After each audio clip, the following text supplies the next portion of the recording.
right. What's good, people? Let me go full cam here.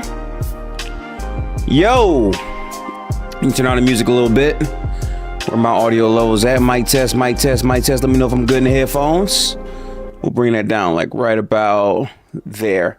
Keep it low. What's good, chat? Hope everyone's in a good vibe, a good spirit, a good mode. I just came back from work. Had a very, very long day today. We walked. Oh, chat, hang on. We locked in today, by the way. So before we get to the main event, of course, I'm just proud of the strides that I'm taking today. I did this at work. You know what I'm saying? Big 22,000 steps. You see the vibes. Got to get some sleep tonight, so I don't want a super long stream, but I think this matters to talk about, to address. I want to be live for at least these 2 hours to give my thoughts. First off, bro, chat, can we as an NBA community just rejoice, bro? We having a lit off season, man. Like I was scared of the off season being kind of boring, reserved, like being overhyped. It has not been, bro. It has not been. LaMelo Ball is on a new team. Giannis actually got traded for real this time, finally. Actually, I'll just pause the music in general here. I feel excited, man. I feel really, really hyped to be watching the sport, covering the sport, and things are just picking up more and more. So we are officially in the building, man. In the meantime, I'm gonna give my thoughts on the trade, but I gotta quickly tweet this out because I suck at being a content creator. Because I literally just got home, so like as soon as I got home, fired up the stream. Talking about, hang on, my thoughts. I can't spell what the damn. By the way, follow me on Twitter, @Twitter in chat. My thoughts on the LaMelo Ball trade. I have a lot of thoughts too, by the way, so this should be a pretty fun one. JD was good, bro. He said free agency. Bro, that's another thing. This is all happening before technical free agency, which is super, super fun to know. Like, we have ourselves like a very fun time that's on the way here. So I'm excited. Let me quickly share this link. JD said, give yourself some grace. I am.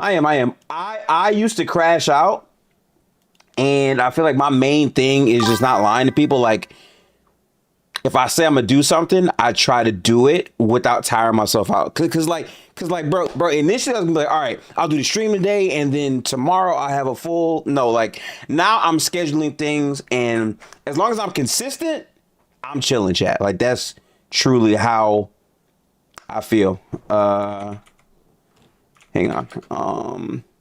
Just gotta post that there, and then we'll get right into everything that's going down. In a minute, I will open up Discord as well to hear everyone's thoughts about the trade. But let's focus up. All right, so let's quickly go to Shams and let's go over the trade details. How I took it, the only player asset they got in the trade was Naz Reid. Let me go here. And in the meantime, let me also go live on Twitch for this as well. Because again, we are what's known as a W content creator. Okay. So if we go to, I think Shams, right? Yes, Shams. Yeah, here it is right here. Breaking. The Charlotte Hornets are trading star guard LaMelo Ball and Josh Green to the Minnesota Timberwolves for Naz Reid, a 2033 unprotected first round pick.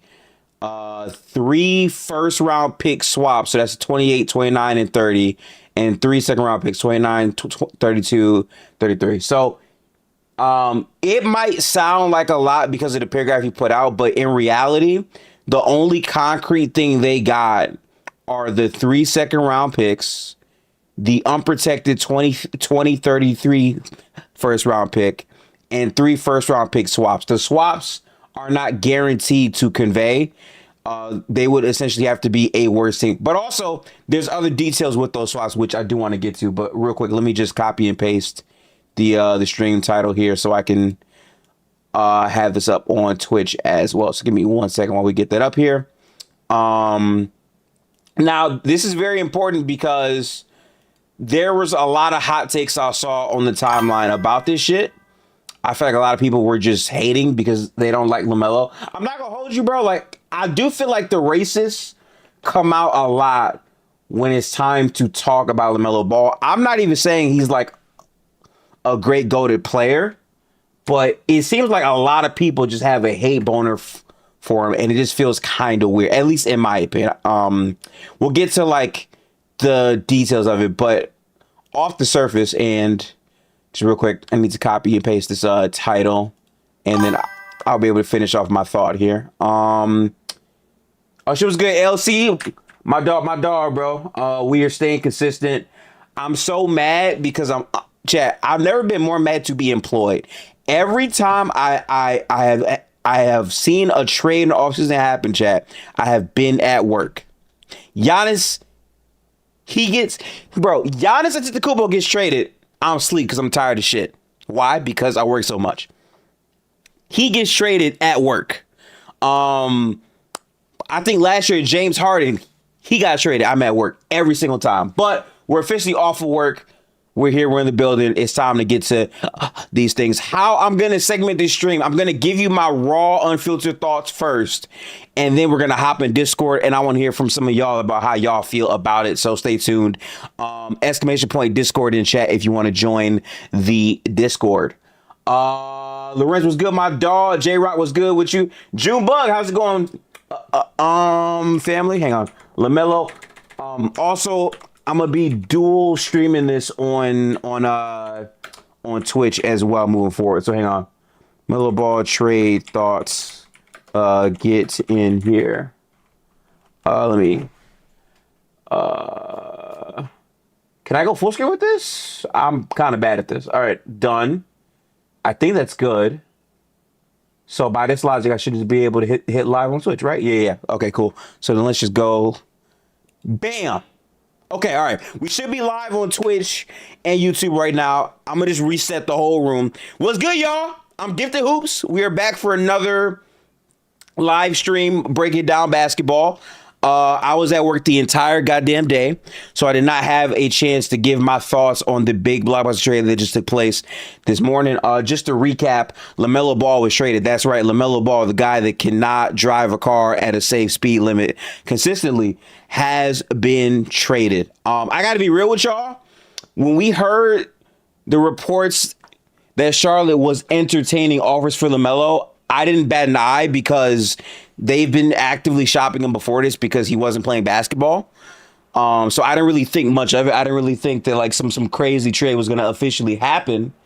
And then literally a couple hours later, it actually happened.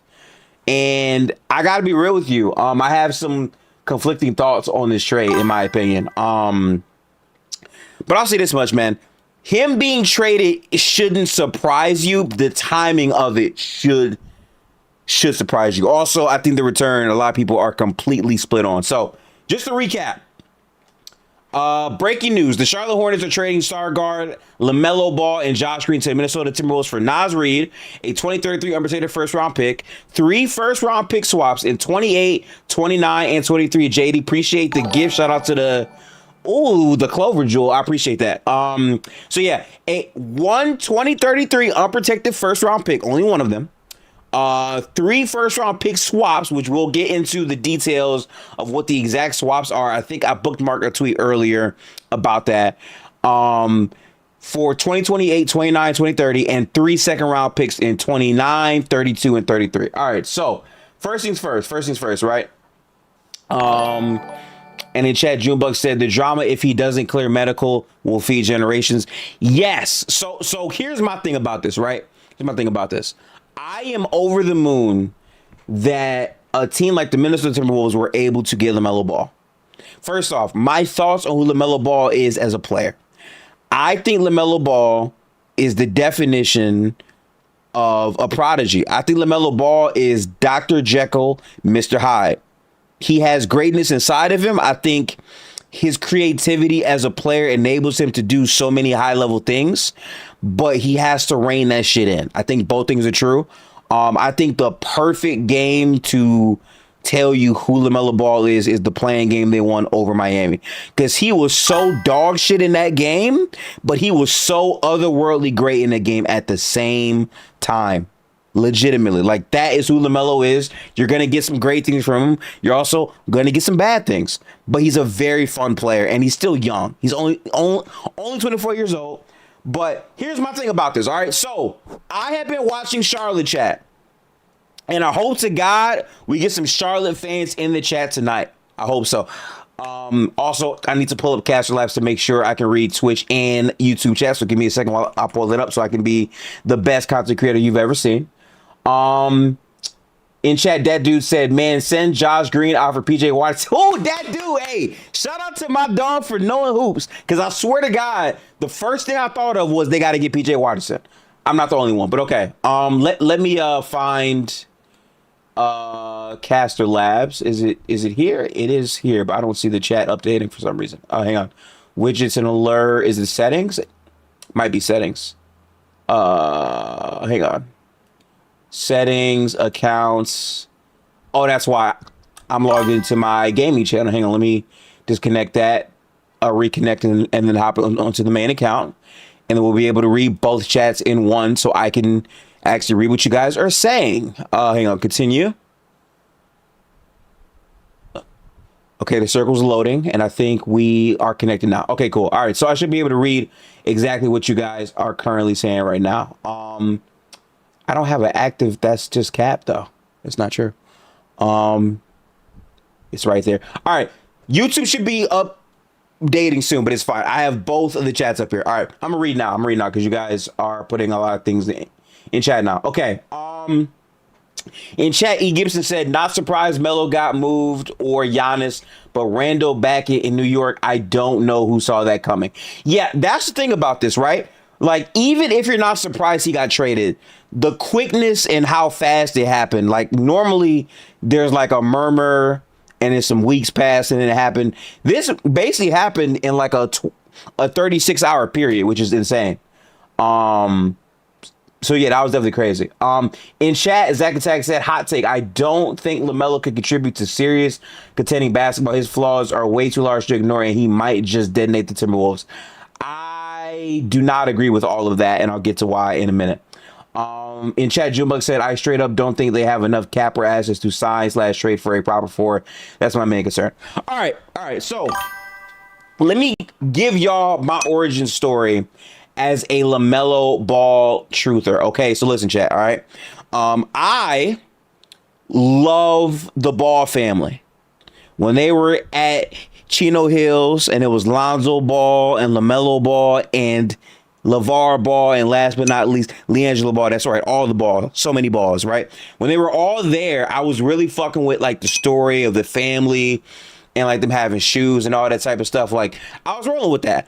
LaMelo Ball specifically, seeing his growth where he had to leave, go to, I believe, Lithuania, play overseas hoops to come in. A lot of people were on his ass trying to say he's an unserious player, he's not good at basketball, he's not a NBA pro. Like, a lot of people were trying to quickly victory lap that. And then he goes over to, I believe, the Illawarra Hawks. I'm a diehard. I was watching the games too.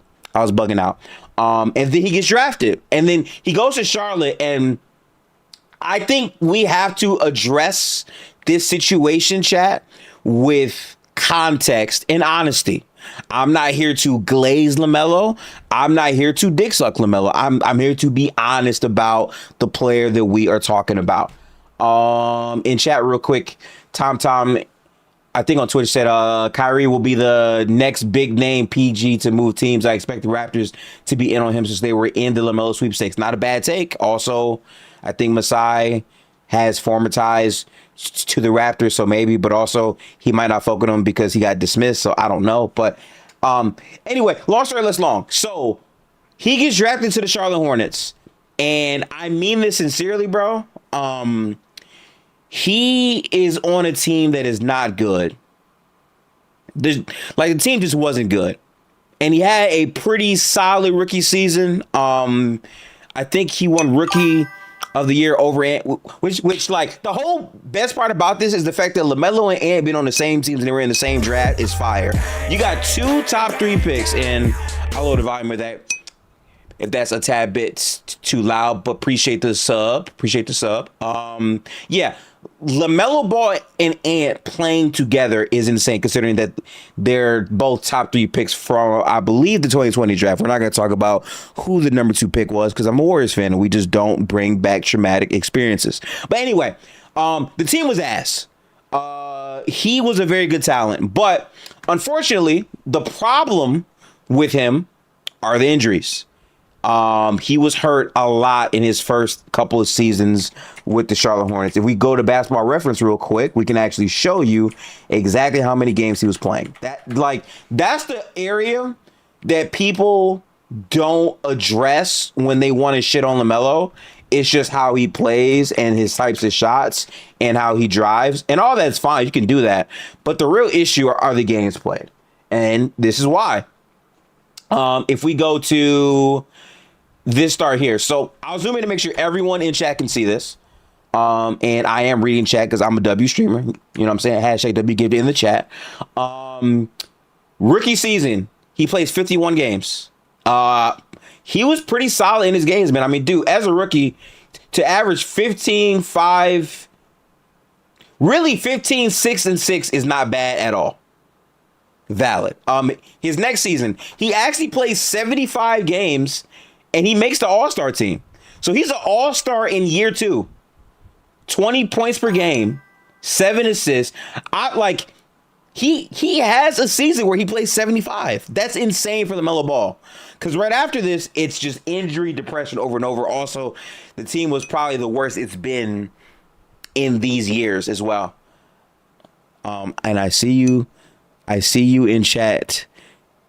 Yes, it was James Wiseman. You didn't have to say that. You didn't have to at me with that. We know it's James Wiseman. Fuck you for that. I'm a Warriors fan. Relax. I'm trying to have me a good offseason. But anyway, so yeah, he's on some pretty bad teams.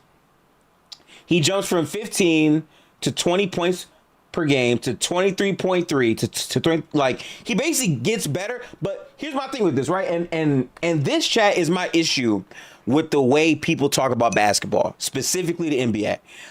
People think progression is linear. People expect players to just get better all the time. And people think that you get injured and it's just like a thing that's on you. And then when you're not injured, you're just good. And that's not how it is. Most of the players play through injuries. And also, if you go into the offseason hurt, guess what? You're not just fully recovered and magically there. Like, it takes away from your preparation to get better at the game, because you have to like get yourself to a workable, how do I say this right? Right. You have to get yourself right first, basically.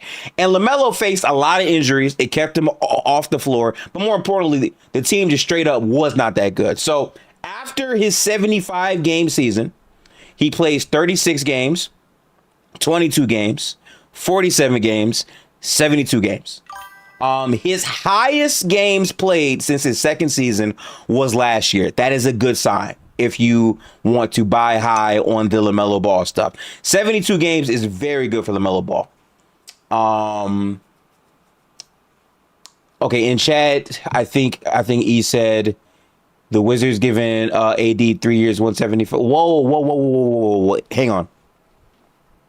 Did they pay Anthony Davis?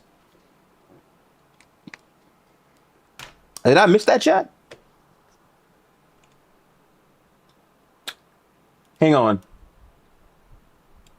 Is that new? Because I haven't heard of that. Gift to Swiper said Nuggets of 5 versus Wolves. Yeah, that's cool, bro. I don't care. I'm a touch base with Swiper, I think, after the fact. When did they give AD money? Am I bugging, chat? I don't see the post from Shams at all here.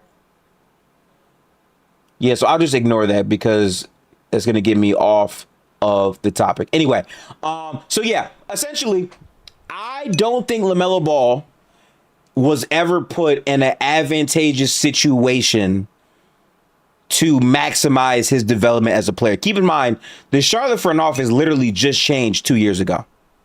So, like, they just began to actually get there. Even when they drafted Brandon Miller, which people love to also not highlight. Brandon Miller is another player who was also hurt all the time. So, if you go to Brandon Miller, where's Brandon Miller at? You go to Brandon Miller right here.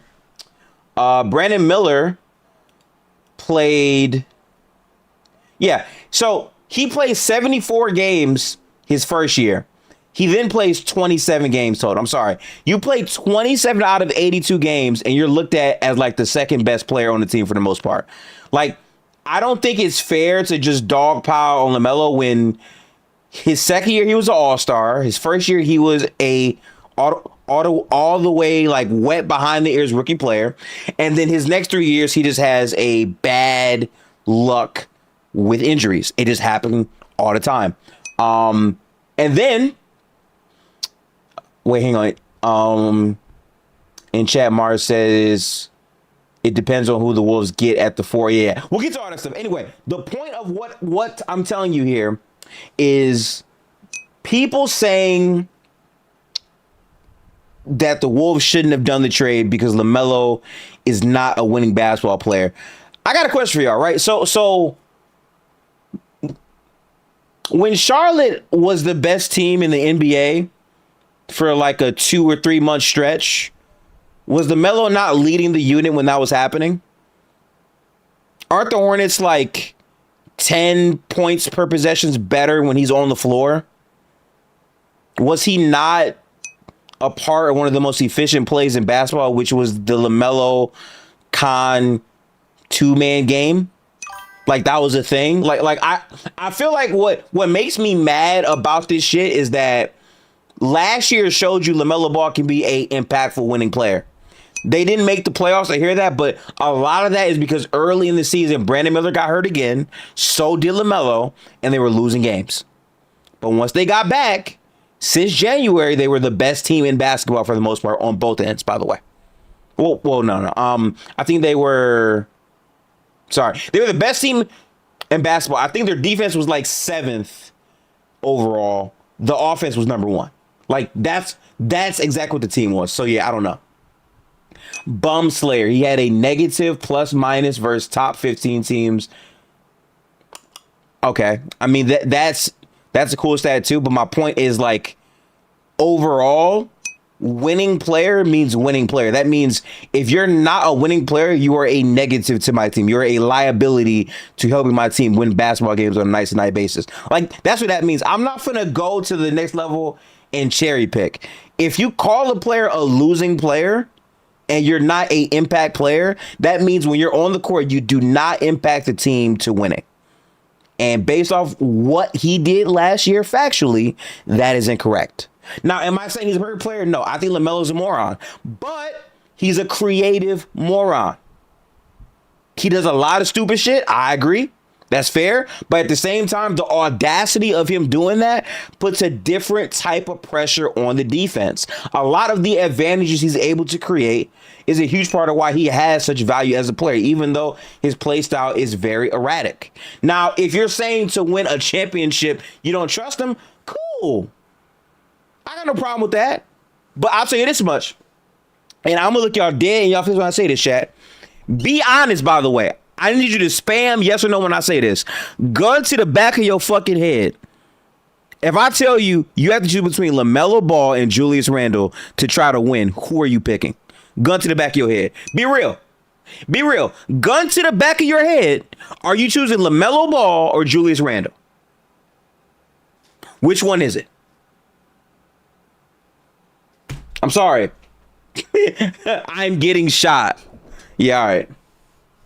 Yeah, I'm picking LaMelo. Like, that's not a hard thing for me. I'm sorry. And I want to be clear about this. Like, the level of negative impact. Like, here's my thing. We love to use the word negative to shit on people. Julius Randle was legitimately a negative player for the Minnesota overall Timberwolves, especially in the Spurs series. Didn't have a game where he shot over 50%. Wasn't really playmaking. He tried. Turned the ball over. Defense wasn't even that great outside of game 1. He struggled in a 6-game sample. And versus OKC the year before, when they beat an injured Warriors team, we might have won that if we had our best player healthy. Just saying. But beyond that, you look terrible versus OKC as well. And let's be honest about this, right? What Minnesota loves to do is they love to have Julius Randle with Gobert and Naz Reid. And that lineup combination wasn't the greatest because Julius Randle's shot is a streaky shot. He's not a great knockdown, catch and shoot player. He doesn't always create the best advantages for his teams. He just doesn't. And that's been a thing that's been consistent about Julius Randle most of his career. At Gifted, I came in a bit late, but how do you see it from the Hornets perspective? Yeah, I'm gonna get to the Hornets too, by the way. I'm gonna get to the Hornets too. So I'm gonna wrap this up by saying LaMelo Ball is not a perfect player. He's a very erratic player. He makes mistakes, but I'm taking LaMelo Ball. And more importantly, if my franchise player is acknowledging, hey, you made the decision to trade Karl Anthony Towns because you felt like you were paying him too much money, right? That was the reason. They made it to a conference finals, the most success they've ever had in their franchise since Kevin Garnett. And you run into a Dallas Mavericks team who, factually speaking, was using Luka Doncic, a top 5 player at the time, to put pressure on your defense. He had Jaden McDaniels on his back, and he was spamming lobs, and you had no answer. And then offensively, Cat and Ant looked limited, and Kyrie was getting whatever he wanted as well. Like, that was a bad matchup for them. It just was. It was what it was. And instead of thinking, let's build on this chemistry and this continuity, you said Cat's making a lot of money. We're going to salary dump him by trading him for Julius Randle. Now, I have a video on the channel, by the way, where I said this is a dumb move, but I gave them benefit of the doubt, chat. You want to know why I gave Minnesota benefit of the doubt? Because I was saying, as much as I don't like the fit, because factually speaking, when you look on your phone and you see Julius Randle's been traded to the Wolves and he's starting next to Rudy fucking Gobert, that sounds disgusting. That sounds disturbing. That sounds like it shouldn't work in any way, shape, or form. So in my mind, it's like this is more of a salary dump, and they're gonna flip Julius Randle into something else. That was my mindset at the time. So I said, you know what? We can't fully call it an L until we see what the Wolves turn that into. And by proxy, because technically speaking, they didn't really turn Julius in that, but technically they did by the space they were able to create. So technically speaking, they basically did a Randle for LaMelo swap. At least that's how I'm viewing this. And if you're telling me I get a chance to pair LaMelo Ball with Anthony Edwards and they're both the same age, I'm taking that risk, especially when Anthony Edwards has already said, or not said, but when there have been reports about Anthony Edwards being pissed off about what the Wolves have been doing. Because factually fair, like, we make a trade, we go to the, I think conference finals the first year, Randle sucks. We have an up and down year this year. We still beat the Nuggets, and then round 2, I come back off injury, and I'm better than this nigga. And was out there playing on one knee damn near. He had no burst and was still making big shots in the series. Julius Randle just sucked. Healthy, sucked. So him being mad and seeing the trend of where the NBA is going makes sense to me. So it might not work out. I'm not saying it'll work, but I think pairing Anthony Edwards with another advantage creator who's going to force Anthony Edwards into more catch and shoots. He's already a deadly ass shooter. He might take 250 catch and shoot threes this season. It's not a bad idea. I don't think that's bad. And also, y'all know me. I'm Rudy Gobert FC. Chat, you know me. I am Rudy Gobert FC. I am. That nigga stinks on offense. Holy shit. If people would stop being on his dick so bad and realize the reason why Rudy is tough is not because of his defense being fake or fraudulent, it's because he's a terrible offensive player. Holy shit, he's bad. He's bad. He's bad. Like him. Most of the problems in Gobert's career is because he cannot outplay the other big offensively. He cannot do it. Now, granted, he hit Jokic with an important post fade in a game 7 to go to a conference finals. We'll always have that. He also outplayed Jokic and Kevin Durant in a playoff series. We gonna always have that, Rudy FC. We gonna always have that. But he's ass offensively. Let's keep it a band. I think not having another human being on the roster outside of Mike Conley to table feed him some shit is tough. I think getting LaMelo Ball, who is a savant passer, is a pretty good fit. I think that will make Rudy Gobert look at least 3 points better. And sometimes that's the difference. So I don't hate it, bro. I don't. And in my opinion, from Charlotte's perspective, which we'll finally get to, because I don't want to sit here and yap too much about the Wolves. We do want to get to the other side of this. I think the real reason why they traded him now is because they don't trust the health. I think Charlotte wants to build with Con Knipple as their guy, with Brandon Miller as the wing, I think, to support Con. And to be fair to Con, because I know people are going to spam the data baller shit where, oh, look at how Con plays without LaMelo, all this and all that. Yeah, well, a good chunk of that sample were his first games of the season where LaMelo and Brandon Miller were out. If we're going to use content, I watched the games. I fucking saw it happen. Like, both B. Millie and Melo were out for a stretch. Con was there doing everything. I still don't want him as my lead guy to create advantage because he's not a real shot creator. He's very savvy with where he goes on the court. That's fine, but I don't want them as my best players. But regardless of that, they feel like we can turn that $40 million trade exception into another player to make Charlotte better. I know no one cares about Charlotte anymore. I'm going to still be watching. I'm sorry. Kobe White, not bad, chat.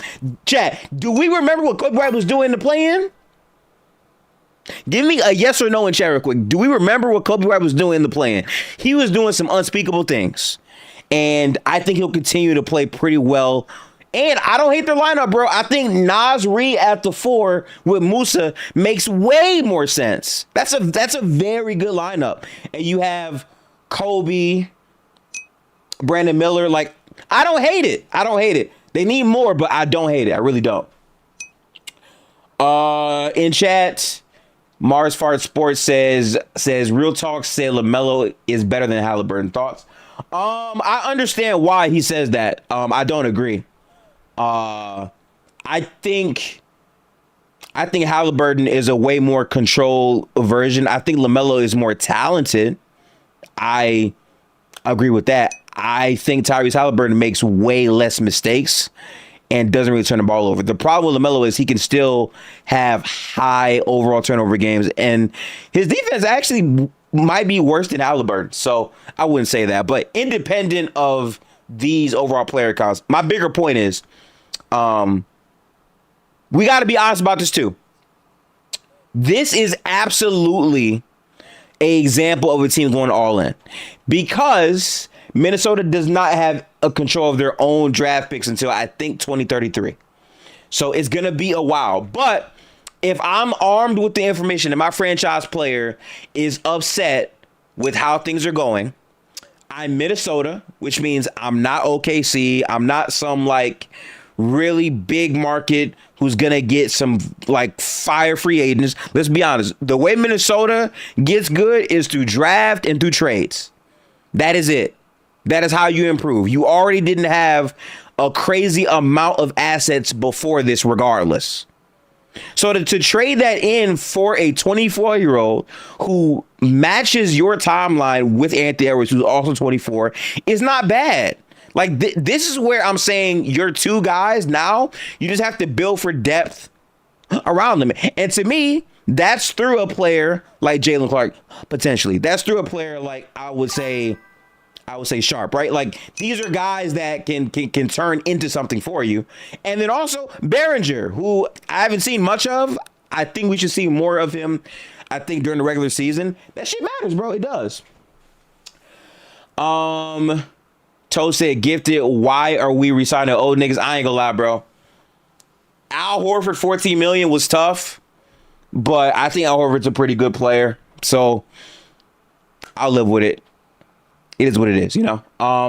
In chat, Junebug said Minnesota currently has 10 million under the second apron to re-sign Io and trade / sign for 4. I just don't see it. I don't see the depth. I mean, I don't think this is a trade that they do for this season, though. They made a franchise decision with the trade like this, and I think similar to the Giannis trade, I'm not going to be evaluating this based on what you're able to put out there on the court in year one. I'm viewing this as an overall timeline window thing, and I mean, listen, they have swung for the fences. They've made some very interesting trades. A lot of people said the Gobert trade with Cat wouldn't work out, and they made it to a conference finals. They were a series away from going back to the NBA finals. This year, they almost made it to the third round as well, but they ran into a better Spurs team. And here's my other thing, right? The reason why they got LaMelo is even when they had Cat, they struggled with having a real point guard to create advantages. And what I like about LaMelo is that he's going to help you generate more threes. Anthony Edwards is going to get more quality threes, which is important to me. And the double team and shit they would love to do on Ant, I don't think you can get away with that same degree while LaMelo is on the floor, because he can make other plays as well, especially off of the catch quickly. If there's one thing Ball is good at, it's at really pushing pace and making quick snap choices. Even if sometimes they're bad choices, he does it quickly. So I'm expecting the pace of the team to be a lot different. Why did they pay Io if they got LaMelo? Well, I think the important thing is I don't think Minnesota expected LaMelo to be there as an option before they paid Io. But they heard he was available. They called in and they realized, oh shit, we can get him. Let's get him. Also, I don't think Io's bad for this team. I think Io is a fantastic backup. I think they'll probably close out games with Io, but I think having him as your backup guard makes a ton of sense. It just does. The problem is the 4. And we're going to look at some players in terms of contracts and also free agency, but like all that shit's important. They do need a 4 and a 5. I'm telling you, though, I think they drafted Behringer to play actual minutes at that spot. I haven't really seen him play as much, but I'm pretty sure he's going to get a chance this year. As the roster currently stands, which teams do you think the Wolves can beat in the West? Okay, so let's pull up I don't hate John Collins, but I don't really love him either. Let's pull up the standings real quick and let's see these teams visually here. So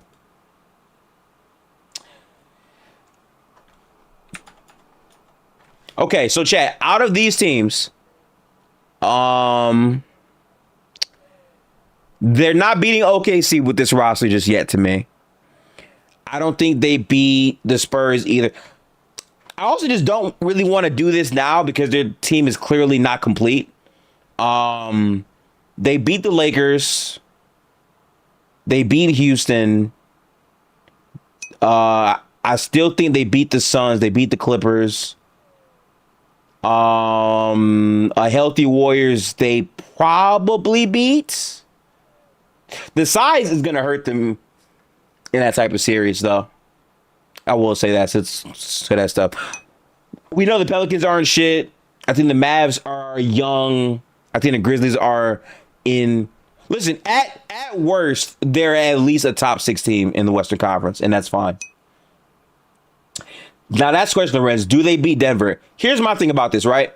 The main reason why Minnesota was a damaging team for Denver is because of their defense and their size with the shot making they would get from not only their shooters, but also their best player. I think LaMelo Ball and Ant if they see Jokic, they're going to light his ass up. But I think on the other end, they're just going to be a lot more strained defensively. So they actually could lose to Denver more now after the trade. I also just think that we got to keep in mind, Julius Randle was a abject negative overall for this team. Like, I don't think people are realizing how much more deadly this offense has gotten by just adding LaMelo Ball. We didn't even get to, I think, Josh Green, who's a pretty cool overall play finisher. I think Josh Green shoots 39% from three. He's okay. Mars said Rudy versus Jokic and McDaniels versus Jamal. Yeah, I still think they have a pretty good defense, though. Jubug said Ant has to defend.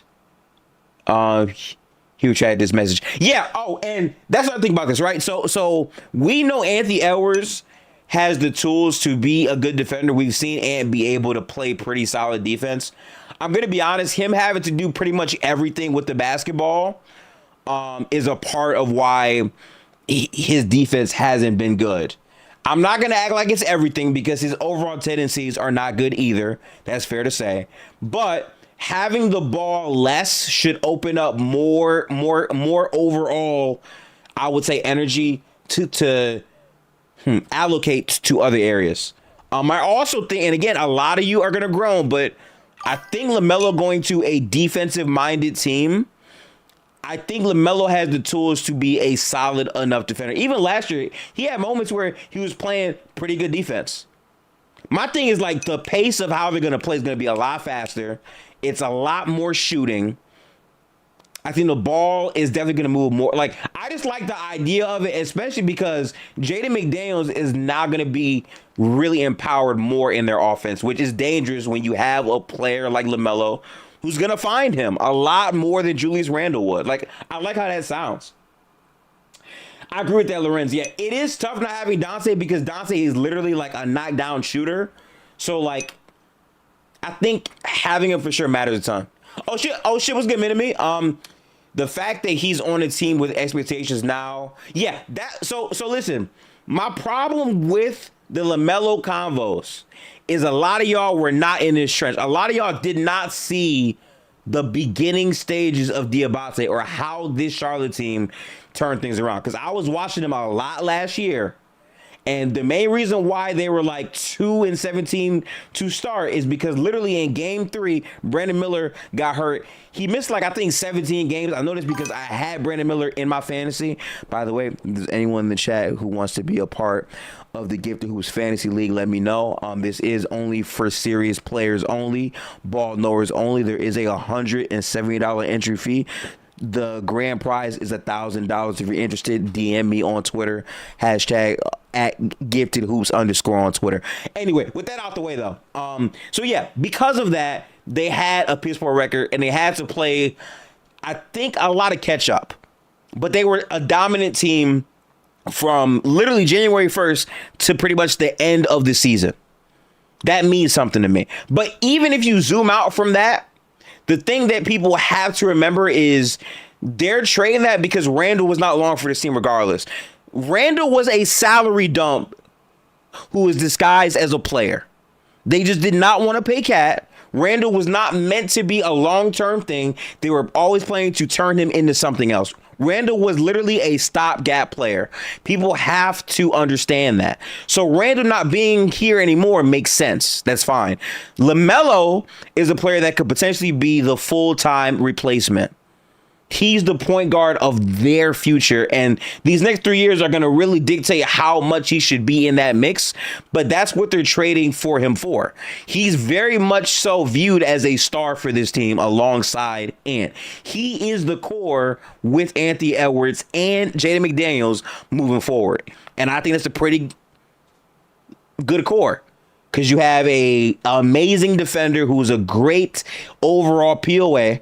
You have a two-way player potentially in Ant, who's a very good offensive player, and then you have a offensive engine in LaMelo Ball. That is your core. Everything else after that, you have to find out. Now, granted, I do think they have to find a way to get off of Gobert because as much as I love Gobert, I don't think he's meant to be on this roster much longer because I just don't know how much his defense will hold up. And I think he actually gets worse every year offensively somehow, some way. So I don't know how much I love that. But to me, that's the core. And that was the idea of it. Okay, in chat, Junebug said LaMelo guards like Buddy Hield when he tries. Effort, but zero idea. Yeah, and I feel like Charlotte not really being a defensive roster and really being like a power, like I think he's going to a team that is a defense first team. So I feel like those proper tendencies are going to naturally build themselves. Also, he's playing with a lot of players that are really good defenders. Like, I think that'll help him. Yeah, and see, that's the problem, Jubug, right? Like the problem with the Gobert part of this stuff is without Gobert, they're not a good defense. We know this, especially now. So they're going to have to play that same. Behringer has to play because you have to see how much impact he can provide you. I think they might win less games because of it this year. Like, that is possible. But I don't know. But I spent a lot of time on them. I would say go back to them. Let's talk about what Charlotte actually got. So let's go back here. I'm going to look up their swaps because that matters. What are the pick swaps for the Charlotte? I can't support the damn. What are the pick swaps for the Charlotte Hornets? Okay, so 28 is the overall direct swap. So basically, and something we have to get ourselves out of, chat. Like, I need all y'all to like breathe in with me, right? We're in a different NBA. So a pick's value is no longer predicated on how bad a team actually is unless they're in the bottom three. So unless we're saying this team is going to be a bottom three team, the picks do not matter. I say that because the odds are flat now. So hypothetically, like, this team could be a couple more wins over Charlotte and still have a better pick. Like, that is the future of the NBA that we're in right now. So like, it changes exactly how things are. But I still think the odds favor the worst team, at least until you get all the way to like the bottom three. So 2028 is a overall straight up pick. I think the Wolves are going to probably be better than Charlotte by that year. 29. Charlotte already possessed the least favorable pick among Utah, Cleveland, and Minnesota. They receive the right to swap their pick for the second most favorable of that group. 29. I think Utah's going to be pretty good by 29. I don't know what the Cavs are going to be. I mean, that's cool, fine. And then 2030. Charlotte can swap for the least favorable pick among the Spurs, Mavs, or Wolves. I think all those teams are going to probably be good by that year, unless Minnesota's pick is number one overall. So yeah, basically 2 picks are just kind of blah. I think the most important one is probably 2028. Whose pick is going to be the highest? Wait a minute, are you saying the Spurs pick is going to be the highest here? Oh, I'm sorry, least favorable, which means it will probably be the Spurs because they'll probably be like the best team, unless Dallas is crazy. I don't know, but it's probably the Spurs. Yeah. So the only straight one is I think 2032. I think that was 2029, right? Or wait, let me go back to Shams real quick. Hold on. Go back to Shams real quick. Yes, all they got really was 1 first round pick in the deal. Yes, this is true. Let me go back to what he said for Charlotte one more time to make sure I'm not bugging here. Yeah, so they have a 2033 unprotected. So literally, the only guaranteed first round pick doesn't even convey until 2033, which could be good, could be bad. That's such a long time from now. We literally do not know, bro. I think the rest of these are only, so basically 2 of their swaps are just straight up not even that good. And 2028 is debatable, but I think the Wolves are probably a better team than Charlotte in that year, regardless. Yeah, this one's the best pick for sure. This one right here is probably a very good pick. But my problem with this is I can't, like, it's not as good as it would have been if Adam Silver didn't change the odds. Because remember, if they're just like, it's so dumb because so many teams are going to have the same odds they do if they're mid. Like, sure, on paper, if they're mid, it's cool, but there's going to be a lot of mid teams. So I don't know what that is. In chat, Chris said the Hornets got 1 first-round pick and Naz Reid for a top 10 offensive player in the sport. Yeah, that's my problem, bro. Like I'm not finna sit here and like really overthink this. He's one of the best offensive players in the NBA. They desperately needed another guard who could shot create and be a threat to shoot the basketball. He's one of the most confident offensive players, which sometimes is a bad thing, but that play is going to open up a lot more opportunities. Also, you put LaMelo Ball on a team with athletes who love to get out in transition. Like, they're going to be a blast to watch, and I think their offense is going to be a lot more deadly than before. But they have to figure out that 4th spot. So without further ado, it's time for the Gift of Hoop special. This is the part of the stream where everyone turns into a nerd. Let's go to my favorite site in the offseason, Spotrac. Let's go look at this shit. Junebug said they low managed him this year, by the way, 28 minutes. They did low manage him, to be fair, but like some of it was also just bullshit though, because like they were benching him, all type of other shit. I'm not saying he'll play 70 games. I think LaMelo is capable of playing 55 plus games a year. I think that's doable. I got to see it, of course, though. Let's look at the NBA and go to free agents at the 4 spot real quick. And I'll take a puff of my inhaler because my breath is tweaking up a little bit, chat. Hold on.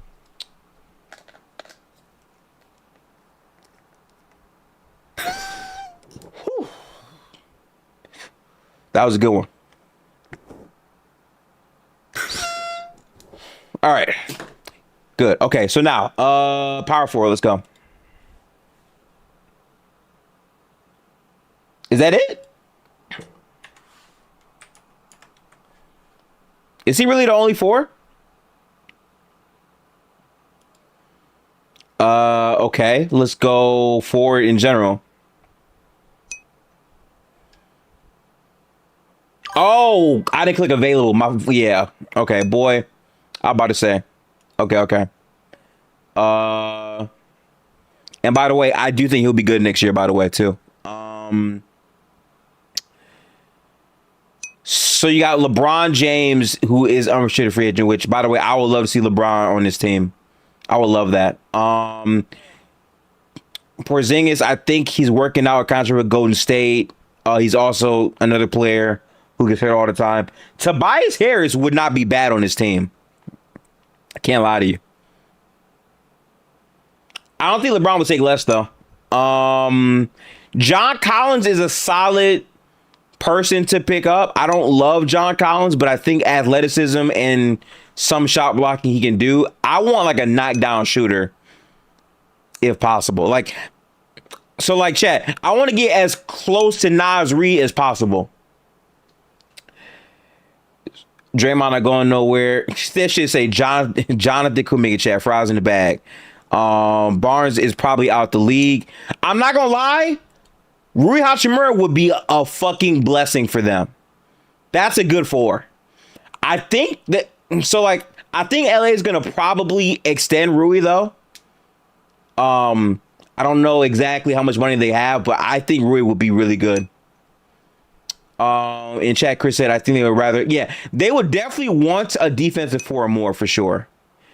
He don't really play. Kenrich is okay, but I think he's going to probably bring him back. Dean Wade is blah. I think Dean Wade's not bad, but I'm just kind of cool. He's washed. He's a dumbass, but he's athletic, so that's cool, I guess. Kevin Love, old. Jeff Green, old. Larry Nance not bad, but not that much of a shooter. Marvin Bagley's not bad, but I just think they need more shooting. Gigi Jackson could be solid. I think Memphis is gonna probably re-extend him though. If I'm being honest with you, I don't hate Wofford, but I don't think he's the best for you could get. Trey Jackson Davis put the fries in the bag. Jalen Wilson, blah. Kyle Anderson, old as shit again. I ain't gonna lie, Keyshawn Johnson not bad, but the shooting again, it's just 3 years of 37% plus from three now. That's fair to say about John Collins. I don't know. They don't have much money though, so like I think they'll probably get outbid for John Collins. But that's the force. I personally would love LeBron, but he would have to take like unreasonably less, so he probably wouldn't want to do that. I think PJ is their best bet. I don't know how much PJ makes though, so let's find his contract real quick. PJ Washington.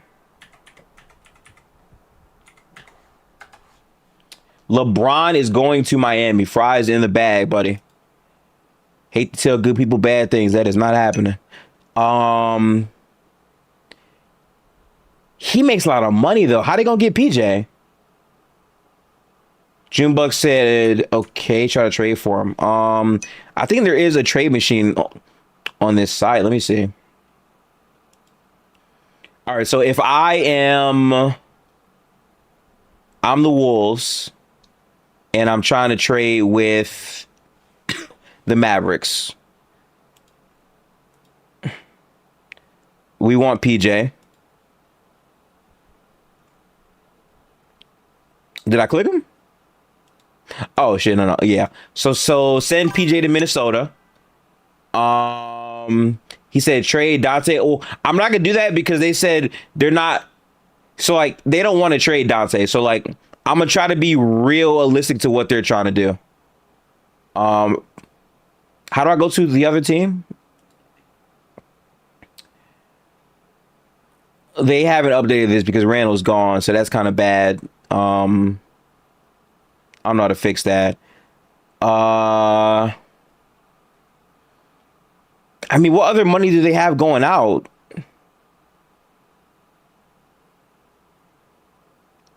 Jones, Shannon, Julian Phillips. Yeah, they don't really have much money. Yeah, that's why, Chris, I'm choosing to not trade Dante because they already said they're not trying to do that. So to me, that's not really realistic. So, okay, so Minnesota is over the cap as non-tax. Dallas is hard cap. Jesus Christ. Wait a minute, I'm confused. If Dallas is hard cap, doesn't that stop them from, I think, taking in too much money?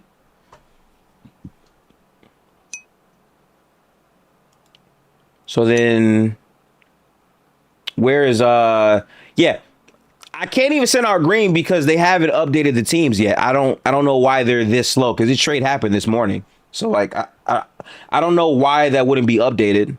That's kind of ass to me. Maybe ESPN's is updated. Let's go to ESPN. ESPN trade machine real quick. Their shit actually might be, I think, fully up to date. So let's go to Dallas and let's go to Minnesota. It's pending the trade. Oh, okay. So this one probably is also not upgraded then. No. This is definitely upgraded through ESPN, but not through Spotrac. So we can actually, I think, try here. Okay, so let's see. We want PJ Washington from you. Yeah. Technically, it's not official until July 6th. This is true. Yes. But they agreed to it, so it's noted right now. You know what I'm saying? Okay, so that's $14 million. The goal is to try to make the money match. So if you trade Josh Green for PJ, Josh Green's going back to Minnesota now. Does this work? Oh, it worked. Yeah. That definitely works. Now, would Dallas want to do this for PJ?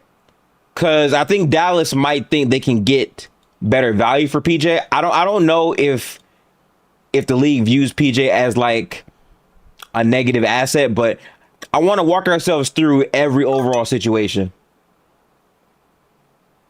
Junebug said that might be the plan. That's why they brought him along with Melo. I mean, that's fair, but if that's the case, why didn't they like automatically trade then? I'm just gonna play devil's advocate. So like, let's say they try this and they say no.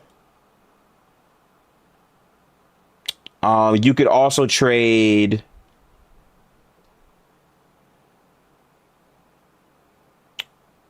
Not Io, because you're gonna pay Io.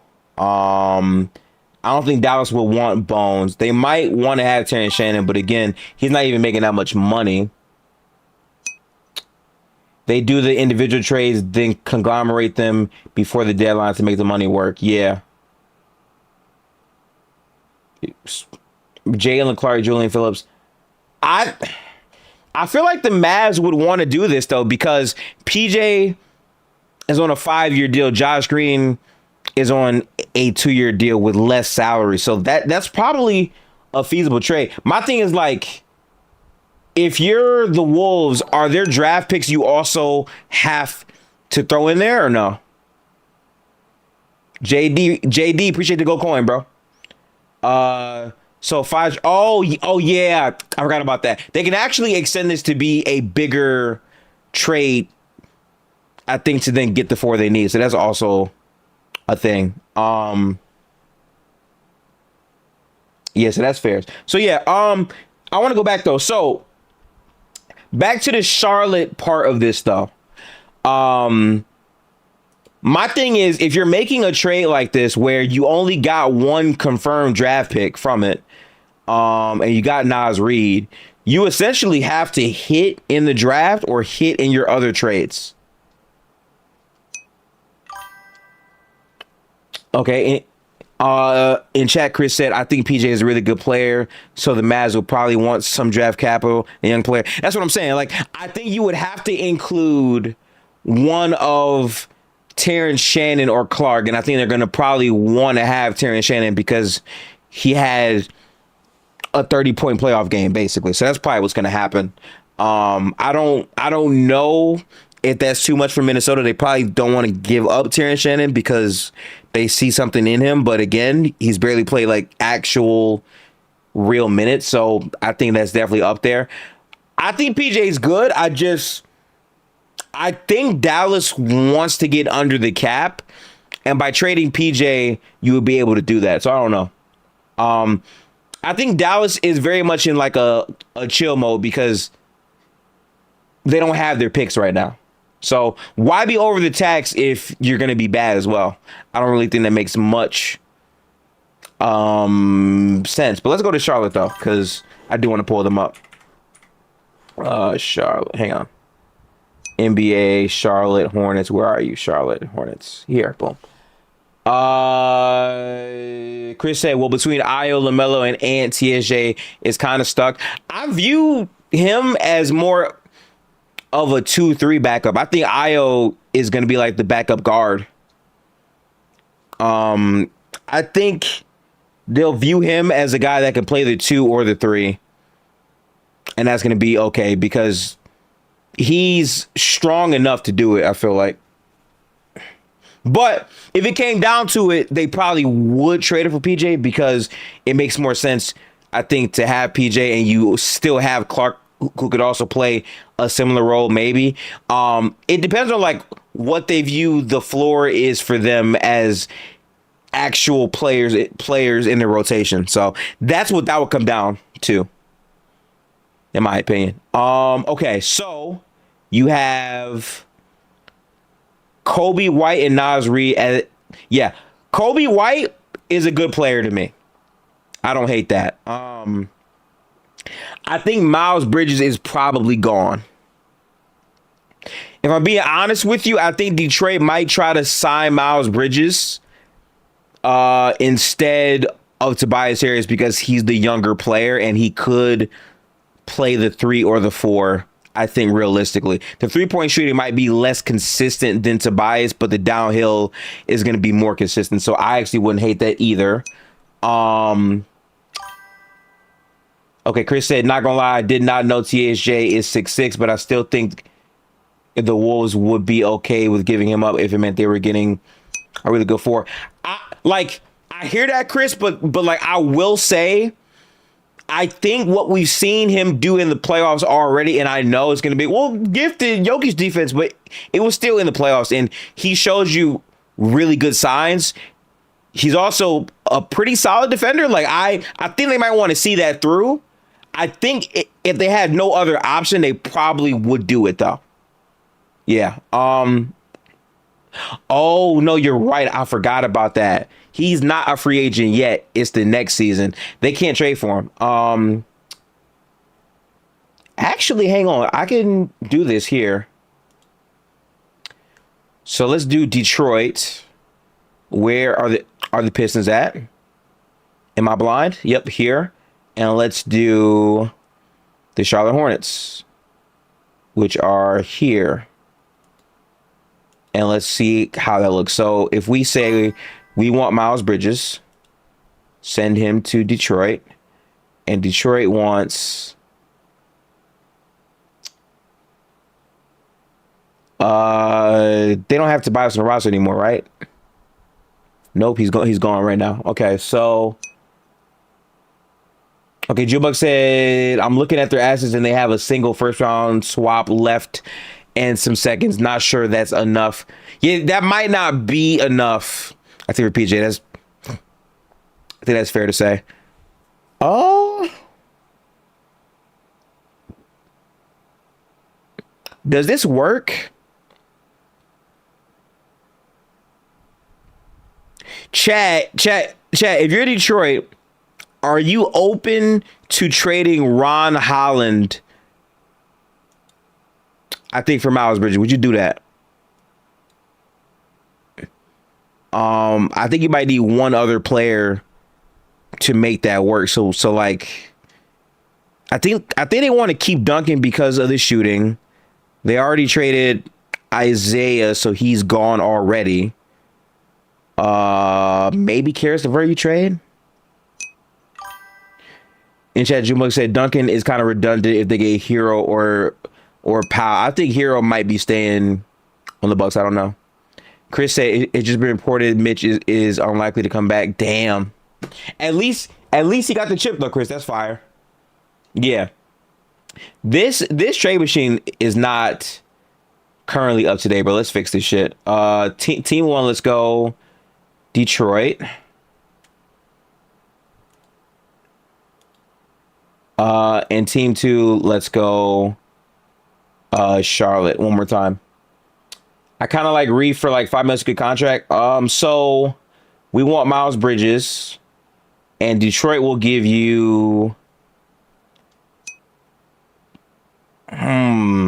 letting go of Paul Reed if you're Detroit seems like a bad idea. I think I would want to have him as my backup. I think you do this if you feel like you can't really trade for him back, though. So I don't know. Time to speak Lakers. Oh, that's crazy. I think Detroit wants to keep Ron Holland, but if you're adding Miles Bridges, I don't really think he's going to get much tick. So they probably would be open to trading Ron Holland. So let's do that. Got to make the money work. So you need another contract to pair up with that. Karis LeVert might be the guy because of the money he's making That puts you at $22 million.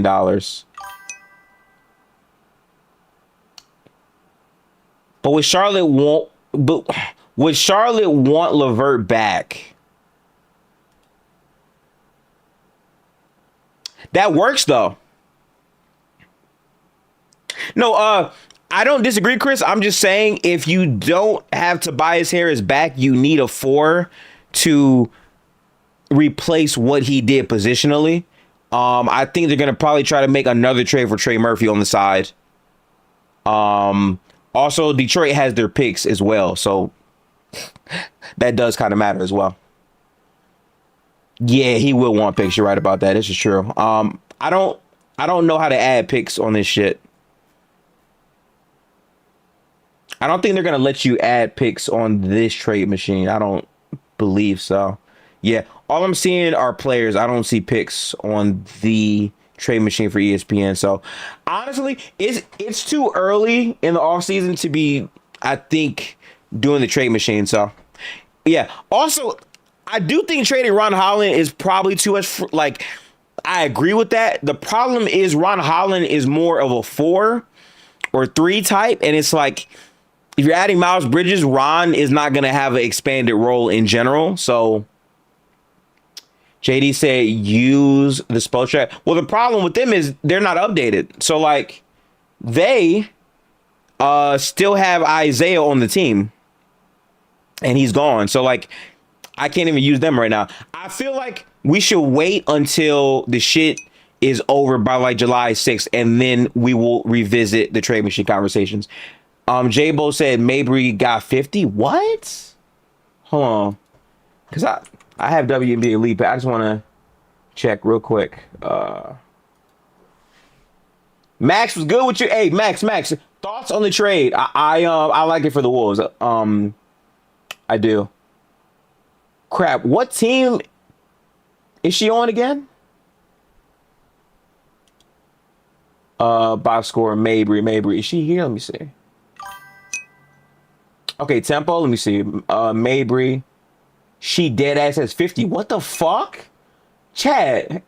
Hang on.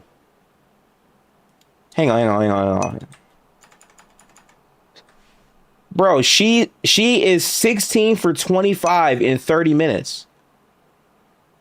8 for 15 from Trey Rock. 10 for 12 from the free throw line. She got 53, boy. This is a virtuoso performance right here, chat.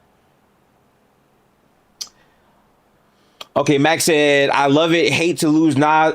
Okay, so listen, right?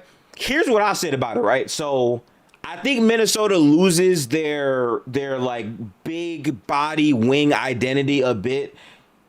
Because even though I don't like Julius Randle, the size was the reason why you made the swap from Cat to Julius, because at least like the strength of it would be somewhat comparable, even though I don't think Julius is that good of a defender. And Naz Reid to me was a little bit overrated as like his own unique player defensively, but he still gave you size and length, which is good. Like, the main thing is just having the archetype of size. But the thing I want people to understand is, like, LaMelo is 6'6", I think, in the 6'7". If the Wolves can like convert LaMelo to playing more defense, I think they could be scary as shit, bro. Because you have him at the 1. You have, and in my opinion, and y'all might disagree, Ayo's a good player. Me personally, I'm bringing Ayo off my bench. Ayo as the backup makes you a more deadly team. It just does to me. To start right now, though, until they get to 4, he might have to play. I damn near might just put Jaden at the 4 and put Josh Green in, because I think Josh Green isn't bad on defense and he can shoot. I know it's not ideal because he's not like a big name player, but like he knows how to play. Also, he knows how to play off of, I think, LaMelo too. You're smaller, but you are more effective offensively. So I don't know about that. She just broke the all-time WNBA scoring record, 56. Yeah, we're definitely watching that game back 100% when it's time. Okay, Max. I like Clark. I do like Clark a lot. I don't know if Minnesota goes from not playing some of these players to like actually full-time starting them. I think to start the season, a veteran player is going to have to start, which it could just be Io, but I dead ass think Io off the bench makes the team a lot better, in my opinion. But at the same time, I think to Max's point, yeah, it's not realistic to have every starter be fire. That's not how basketball works. You're going to have a spot where you know it's not as strong as it could be. So that's fair. I just feel like my problem with the coach, even though I think I like what Finch does, is that he takes too long to trust young players. Like even the fact that Shannon was really getting his first real bump in the playoffs is just too much for me. I don't know if I can trust him to like fully start these players. Dean Wade is another guy that was suggested. I don't really love him like that much, but I mean, we'll see. I don't know. Hey, shit was good. He said, I got to see one more move. Yeah, I don't think Minnesota's done. I don't know what they do, but I don't think they made this trade knowing they need a 4. I've heard some people say they would try Behringer. I'm a bit ignorant, Max. So like if him or like maybe any other Wolves fans in chat, please put me hip. I think Behringer's more of a 5 than a 4, right? So I don't think Behringer would be starting either. I hear that, but the Wolves have made it clear they're going all in, and at the very least with the amount of size in the West. No, yes. I think we all agree to take this team seriously to like beat OKC or beat the Spurs. They need a 4. Like, yes. I think Behringer has to get real minutes this season as a backup 5. I think he has to. Like this notion where like all these players are young and can play but aren't playing, that shit gotta die this season. You got to dig into your overall reserves. Clark is also a very, I think, good player. I've seen good defensive minutes out of Clark in the regular season. I've seen some good offensive things from a player like, I would say, Shannon as well. Like, these players got to get real tick to me. Shit, he's been untouchable. Yeah. Listen, we did it. You can literally do PJ, I think, for Cody. The problem is PJ's a good player, so the value has to be higher than that, and you don't really have more overall assets to give up. That's the issue with that. Now, granted, the Mavs are hard cap, so they might just want to salary dump PJ, but they would probably want assets. It would have to be like a 3-team deal, but I don't know why they would get involved if they're not getting picks. So that's the hard part about that. But if I'm just zooming out and I'm like stylistically, like I want to break down the Wolves just as a concept, right? So the way I view the Wolves is they've been a hard-nosed team that has a defense-first identity that has been really built and predicated on the size with their wings, their 4s, and their 5. Like they have all the way been that. And then offensively, it's we have guys who can hit shots, but dead ass Ant, please save us. Like that's been their team, I think, for the last 4 years now, including with Cat. And adding LaMelo Ball significantly changes the structure of what the team is now. Now, to me, it's we're going to be more pace and space. More 3-point shots are going up. You're not going to be able to like send 50 hard doubles on Ant with LaMelo on the court. Because once that ball gets to zipping, he's really good at making quick choices. He can throw really good skip passes. Also, he can put Gobert in better positions to score. I still think Gobert is dog shit offensively. There's no saving that all the way. But LaMelo can throw him better passes to help him execute easier looks.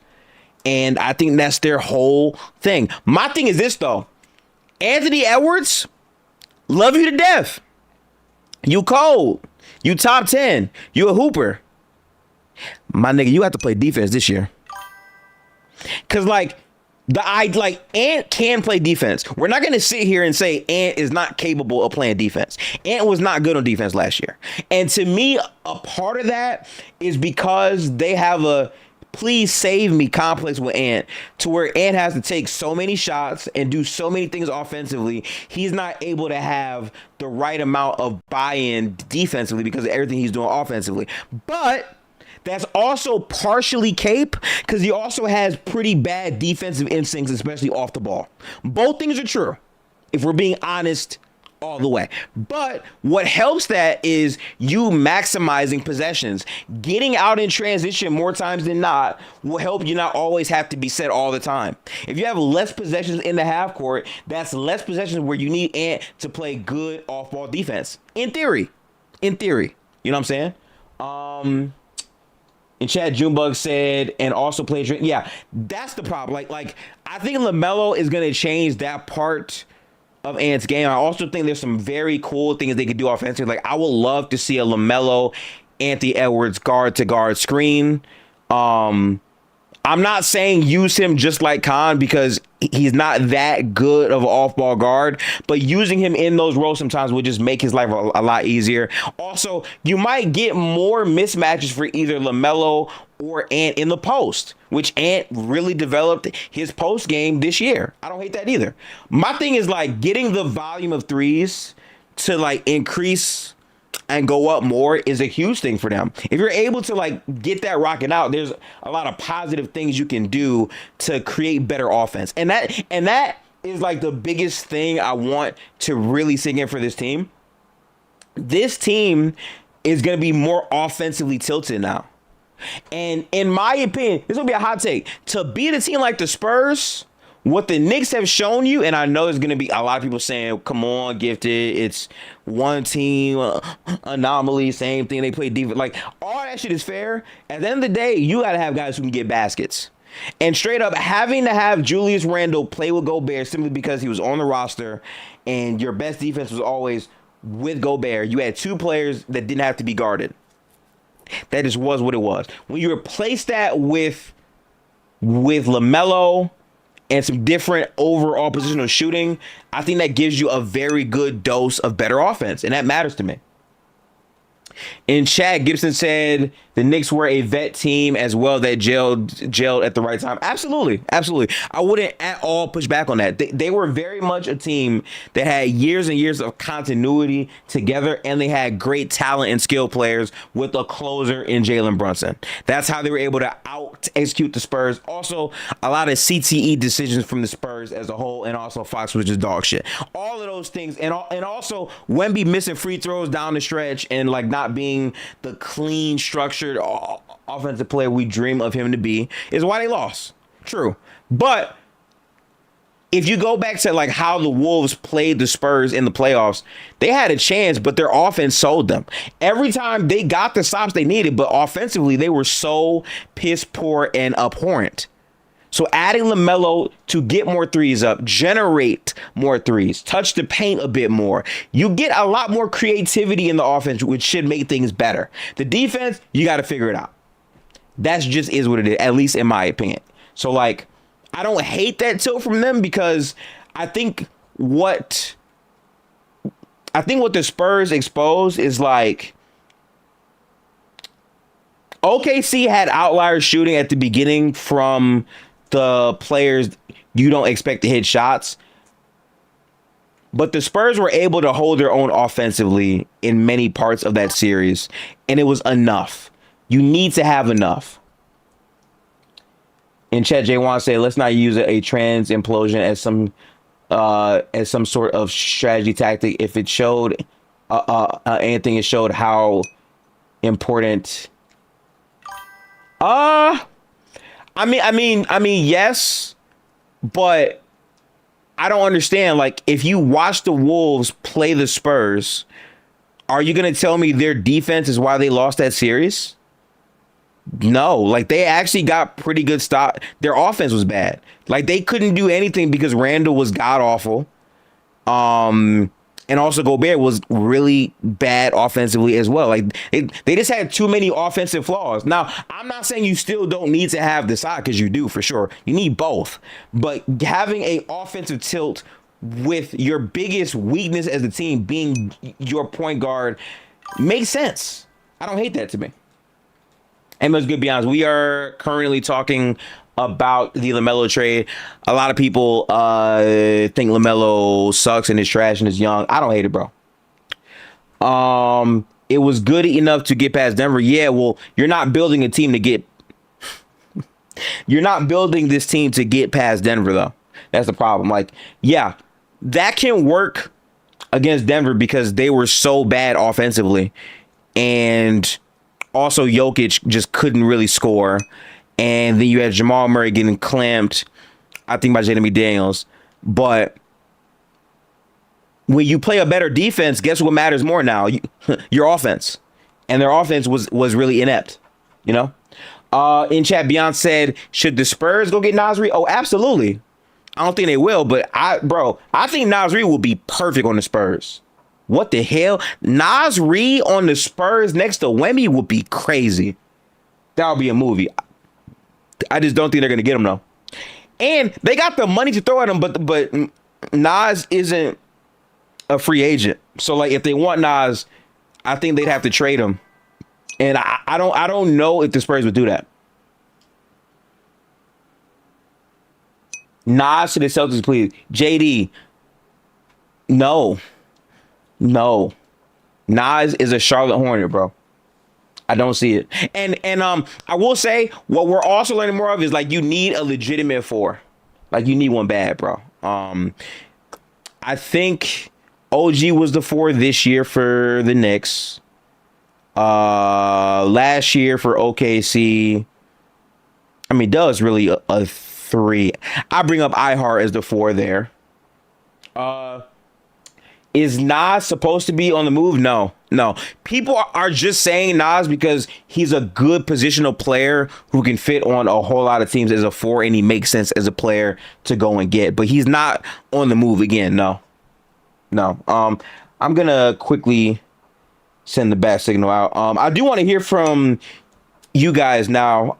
Your thoughts on the trade. I'm gonna go in Discord real quick and open it up. Let me do this real quick. iHeart of 5, Chet. Okay, technically Chet was the 4, so that's fair to say. But yeah, you still need to have a 4 that can do a lot. And I think Nas can do some of those things at a very high level. So that does still matter. Let me go into Discord and it'll be open for everyone. Hang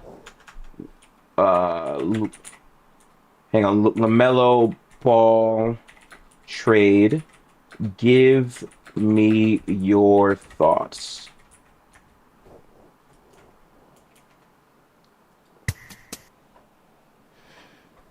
All right, so this is live in Discord now. It should be accessible for everyone. I'm gonna share this in Discord and pin this. Hang on. Come talk about. Can I spell this right? Hang on. Come talk about the LaMelo trade, and I'll pin this here.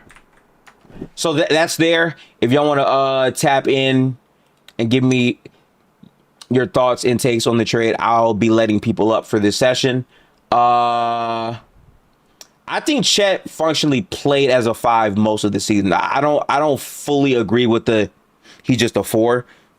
I think Chet did very good things at the 5 for most of the series and the playoffs. I just think in the other series it mattered a whole lot more, so it becomes kind of tough.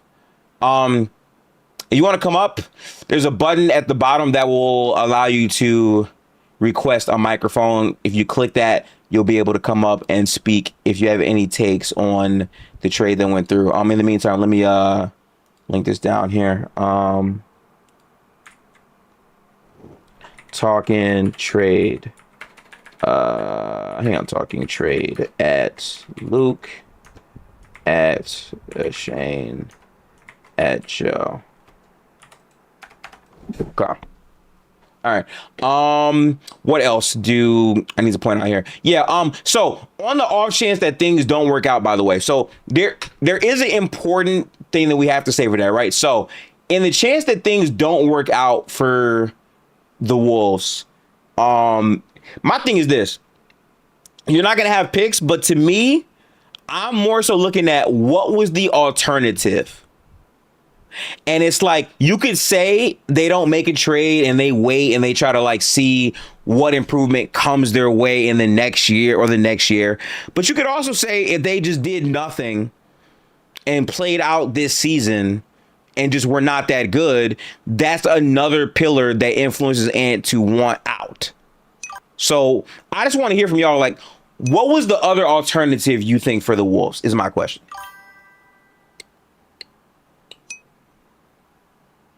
In chat, Denim said, I don't think this puts them up there with OKC or Spurs. Well, no, but like, I don't think the goal of the trade was to do that right away. I think the goal was to change the overall infrastructure to give them a chance down the line to be that. Yeah, I think you just need to have a good enough team that you have a good run year. Someone's injured, Chet breaks his hip again, Wemby, I don't know, sprains his knee, and then you've suddenly got to run or whatever. Like, you just need to stay competitive. Because I don't think they have a way to get good enough to be a true tier 1 contender in that top level, where I'm just like, they don't have the assets, they don't have the cap space. Yeah. So I don't disagree with the trade. I just disagree with people saying, oh, it was bad for Charlotte, because I think that Charlotte is taking a gamble, but I think is a good gamble in my opinion. It's okay. The Minnesota Timberwolves have historically been a poverty franchise, and Anthony Edwards has got 3 years left on his contract when most of our picks come in, or our pick swaps. We think LaMelo's just got like crab meat for ankles, and unless he's Steph Curry and straps on some ankle braces and suddenly it fixes itself, they think he's probably going to stay that way. And so they're just going to bet on this team not quite achieving and then kind of just falling apart in a couple of years when they don't achieve what they want and Ant's expiring. And then I don't think Ant will like fuck them over by just leaving because the money, he wants to sign a Supermax. But it'll probably be, hey, I leave, or you sign and trade me for a Supermax. And so I think that, like, unless they get to the finals at least in the next 3 years, I think that's what Ant will do. So I think that's their bet, where they're betting against that. So I think it's fine. I think the Wolves did the right thing because they needed to do. Like, you can't just not do anything with a young superstar. You have to do something. Yeah. And better than Ja. That's my take. Okay, so like I feel conflicted about the Charlotte part of this because based on the assets they got back, like I feel different if you tell me they got 3 unprotected picks and 2 swaps. The fact that you only got 1 confirmed pick, which is a good pick, I do like that pick, but like outside of that, the main thing you got were I think the 3 second-round picks and the swaps we just don't know, and 2 of them aren't likely at all to be good swaps. I just feel like the point of the draft is to get a player that has high talent to shift things around. And I felt like the overall infrastructure of Charlotte was trending towards the right direction this season. Granted, you do it if you feel like LaMelo's not going to be healthy. I think that's the reason why they did it, in my opinion. Yeah, that's what my take is, that I think they don't think he's going to be healthy. They see, okay, we can start developing our players. We can be a mid-team still and be in the lottery now. We can be in the play-in and still get lottery picks and have a chance for the top pick. Try and build some more talent, build young, because all these up-and-coming teams are super young, and they say we just don't see a future as a proper contender with LaMelo. So let's trade him off. Let's try and consolidate a little bit more. Go all in on Brandon Miller, I guess. Is it? And Con. It's Con. It's Con or whatever. It's Con. Go all in Con, and I don't know who they drafted now, and just be like, and just try build a super young team, and come up through that way, and then maybe try and sign a superstar or something like that, or trade for one. But that's the problem. Like, it's Charlotte though. Like it's gonna mainly have to be through draft or trade if you're Charlotte. You're not gonna like sign a star for the most part because hey, Charlotte. I guess. I don't know. I think they should get Ja and try and like reconsolidate him while they're trying to get good, and then just really. You think, honestly, I don't think I hate that as much. Yeah, I'd say eat the money because you can probably get him for nothing because he's a negative asset right now, in my opinion. Like next to nothing. Like, I don't think it's very low value for Ja right now. Yeah. If he reverts and he's Ja again, cool. There's your PG for the future. You didn't pay anything. Right. Let's go, and you've got Naz or whatever. And if he doesn't, salary dump him, and you're still mid, and you can draft some people while he's on your team, Or you can probably like get some picks. You can probably get a first for getting Ja's salary if the Grizzlies actually want to build something with Boozer and Edie and what's his face? Maybe Ty Jerome. Oh, Howard. Cedric Howard. Yeah, don't talk about Ty Jerome. Hey, listen, Ty Jerome was cool. Them last little, I think 50 games were like they wouldn't allow him to play more than 25 minutes. He wasn't bad. I mean, they could also trade Ty Jerome if they want to get some more value as well. Maybe. Yeah. Yeah. Get a little bit more. Trade them both and just see what you could do with Cedric and Cam and Edie as your three guys. See how that rocks, or like try to sign like a guard in the free agency. If you trade Ja, you don't believe Ja can work well with Cam and Cedric. Yeah. No, Ja can't be on the team. They're gonna have Boozer and Edie on the floor with Ja. No, what? He's gonna be driving into 4 bodies. It's gonna be nasty. It's gonna be nasty. It's gonna be some nasty floor spacing for sure on that. Yeah, that's fair. Cedric Howard even shoot? It's gonna be 90-esque, 80-esque actually. Okay. You got 2 big men who can't space the floor that well, and then you just got a guard who just was slashing. Yeah, I don't know about that. Go ahead, we'll have it though. I'm gonna say this much. I think Ja could make sense in Charlotte just because they got more shooting in Charlotte for him to take, I think, advantage of. Yeah. So that's cool. I mean, that was for me just like, I think they're not good enough yet, and they're trying to build a better core. So it's like, what can we do in the meantime with our money, and that's cheap, and that could have some upside that doesn't have that much downside. It's like, pick up a star that's kind of fallen off, see if we can rehabilitate him. If not, well, enjoy, I guess, China or whatever. But it's Charlotte too. So like, I guess they're putting all their chips into Brandon Miller. I guess they trust him more. So Brandon and Con. So like, I think it's Brandon Miller and Con though, because he's gonna take the most shots on that team. Yeah, and I also see that they want to trade Bridges. So I think they're just getting rid of all the old guard and just want the new guard, like a new era-ish of Hornets basketball. I do think Bridges is gone. If there's one city where you want to get traded from to Charlotte, it's absolutely Memphis. Beyond. Yes, so, yes, he's a hooper. Like, I don't doubt he's even that opposed.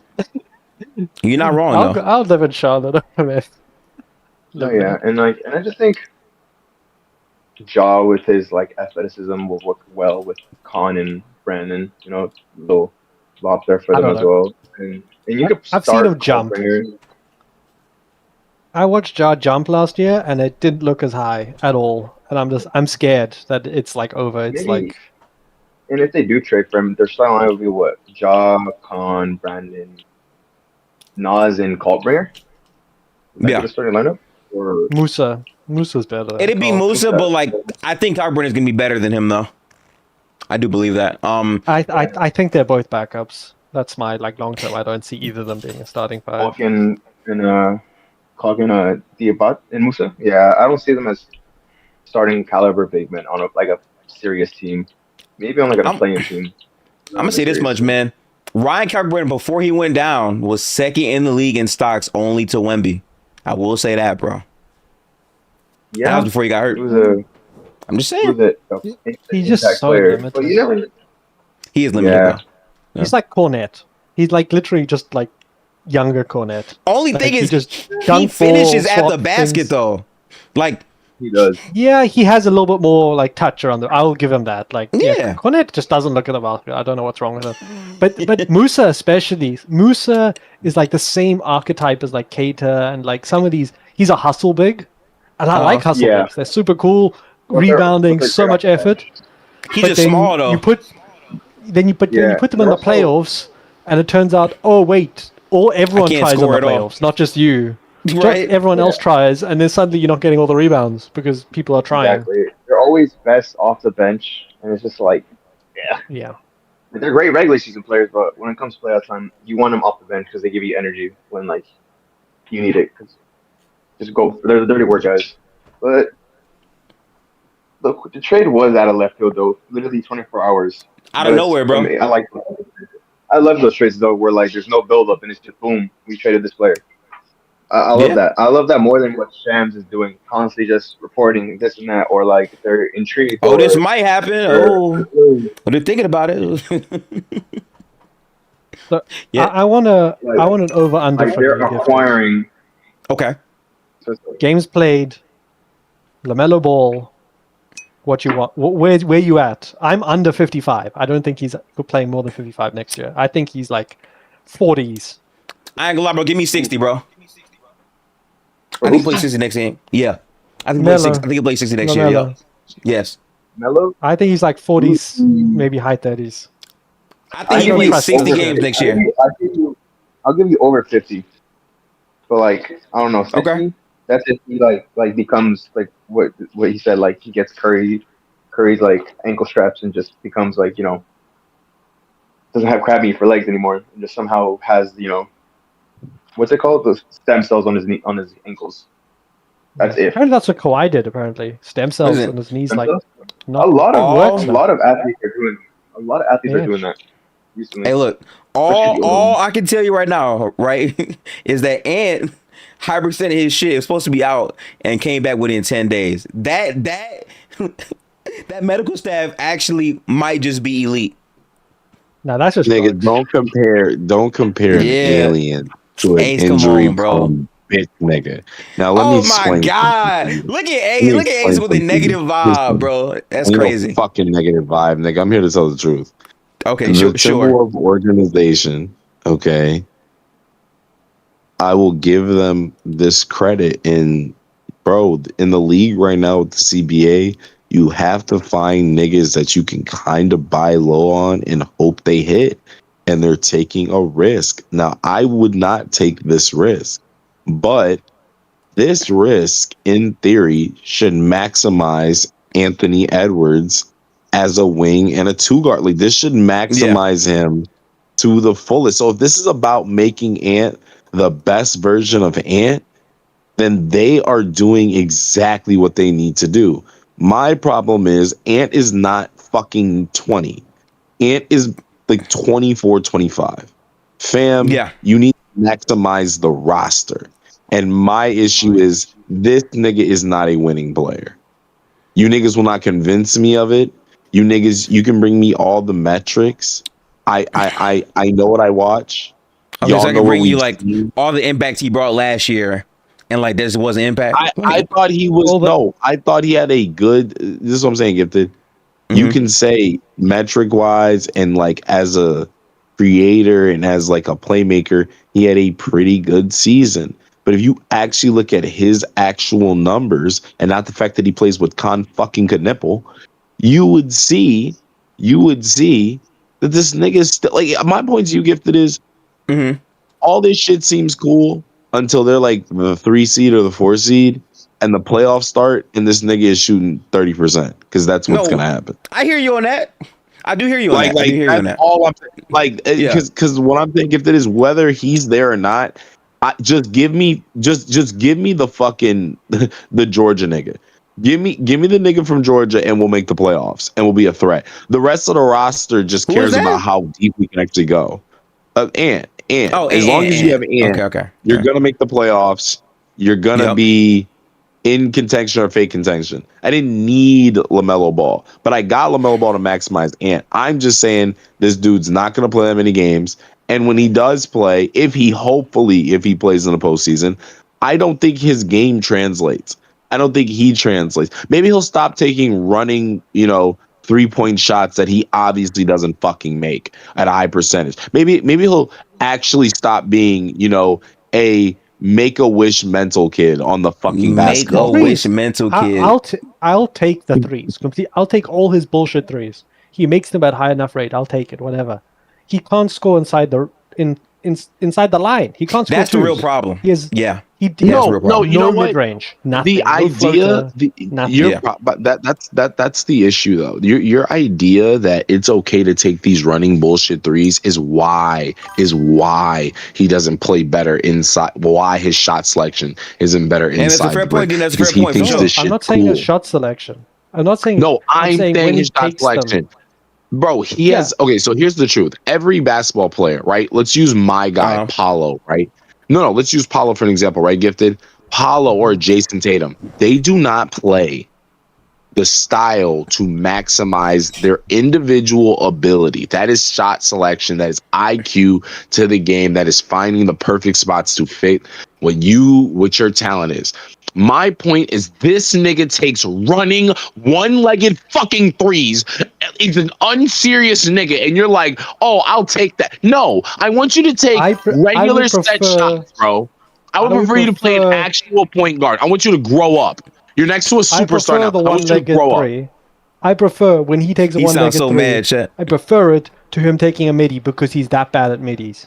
That's my point. No, but you're not. No, but you're okay. My point is, if he took actual legitimate shots, maybe he would be better at getting to the spots you want. My point is the fact that he shoots these shots so off. Nigga, he hoop like it's Chino Hills. Like, I do not want this next to Ant. Like, I don't think y'all understand. So let's calm down. And the playmaking is real good. I'm gonna respond though. Here's my thing. Like, I don't give a fuck about anything you're speaking to the same level you do, because if you put a gun in my head and say, which 30% do you want? Julius Randle's 30% or LaMelo's? I'm taking LaMelo's because the rebounding and the playmaking and the fact that even though he does bullshit with his shots, he attracts a defense to his shots. Julius Randle does not. So the impact of that takes away from things. See, I don't know about that. I'm saying I don't know about that when Anthony Edwards is on the basketball court. He might have attracted that attention because he just was the nigga that had the ball in his hands the most, and everybody knew he was going to take these shots. Is that not a good thing for LaMelo then? That would be. If that is the case? I am dead ass serious. I am telling you, I think this could make Anthony Edwards actually better, and I don't think this is like terrible. I just don't think this is a championship move. This is a move you make. This is a move that the Spurs made with Fox last year. Like, this is a move you make when you feel like you need to help progress a young core. This is not a championship type. I don't think he's a championship player, and that's okay. I can be wrong one day. We'd have seen the Knicks. Nobody would have thought the Knicks could win a title a year ago. Most people. So, like, I'm not trying to say it like it could never happen. They didn't have the assets to do it. They didn't have the assets to make a championship move. They made a move to make the team better, to try keep their star on the team. That's the move. The move isn't. Yeah. It's to make the team better, keep the star on the team. Maybe there's an opportunity down the line. It's Ant really gonna leave? Yes. Was Ant really about to leave? It's possible though. I don't see why on the team. Yeah, bro. These teams. I ain't gonna lie, bro. I'm gonna keep it a buck with y'all. Niggas gotta have some fucking backbone, bro. Real shit. Like these teams, and I'm getting 50 million on the side every year. These teams have to have a backbone. Yeah. I don't give a fuck, Anthony Edwards. I just signed you to a 4 or 5 year super. Fuck you, nigga. Sit there and rock. No, we will build a team. He'll wait 3 years. He'll wait until there's a year away. He'll wait 2 years, this next year and then the next, and then they haven't got to the finals, and you'll go, okay, we have 1 more year, and then I'm gone. I need to renew my contract. I'm going. So either sign me to a supermax and trade me, or I'm leaving in free agency. And they'll sign and trade me because all you gotta do is sign them. That's what you do. Once you sign them to a supermax, they can't do anything. That's like, my point is they acquiesce to the player. And my point is, you want that big money, no problem, we'll sign you. You demand a trade, you can just ride. Like, I know the Bucks and the Giannis thing was more weird. Like, that's not what I'm wanting. Yeah, that's bad management. But I mean, if I'm the Timberwolves, I'm doing what the Lakers did to Kobe. Nigga, we're not trading you. You. That ass. Fuck you. You're staying right here, nigga. That's cool until he has 1 more year left on his deal and you have to make a decision. No, right. But get to what he just said, and what I think happens a lot of times and nowadays in the sport is niggas sign a new deal, right? And then before the new deal even hits, or like 1 year new deal, niggas be like, man, this shit ain't working out.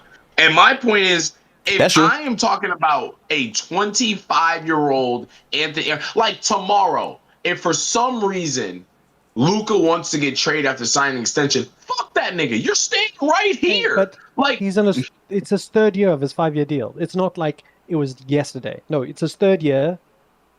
And then he's got, next year will be his third year. Yeah. But you can sign him. So I'm like,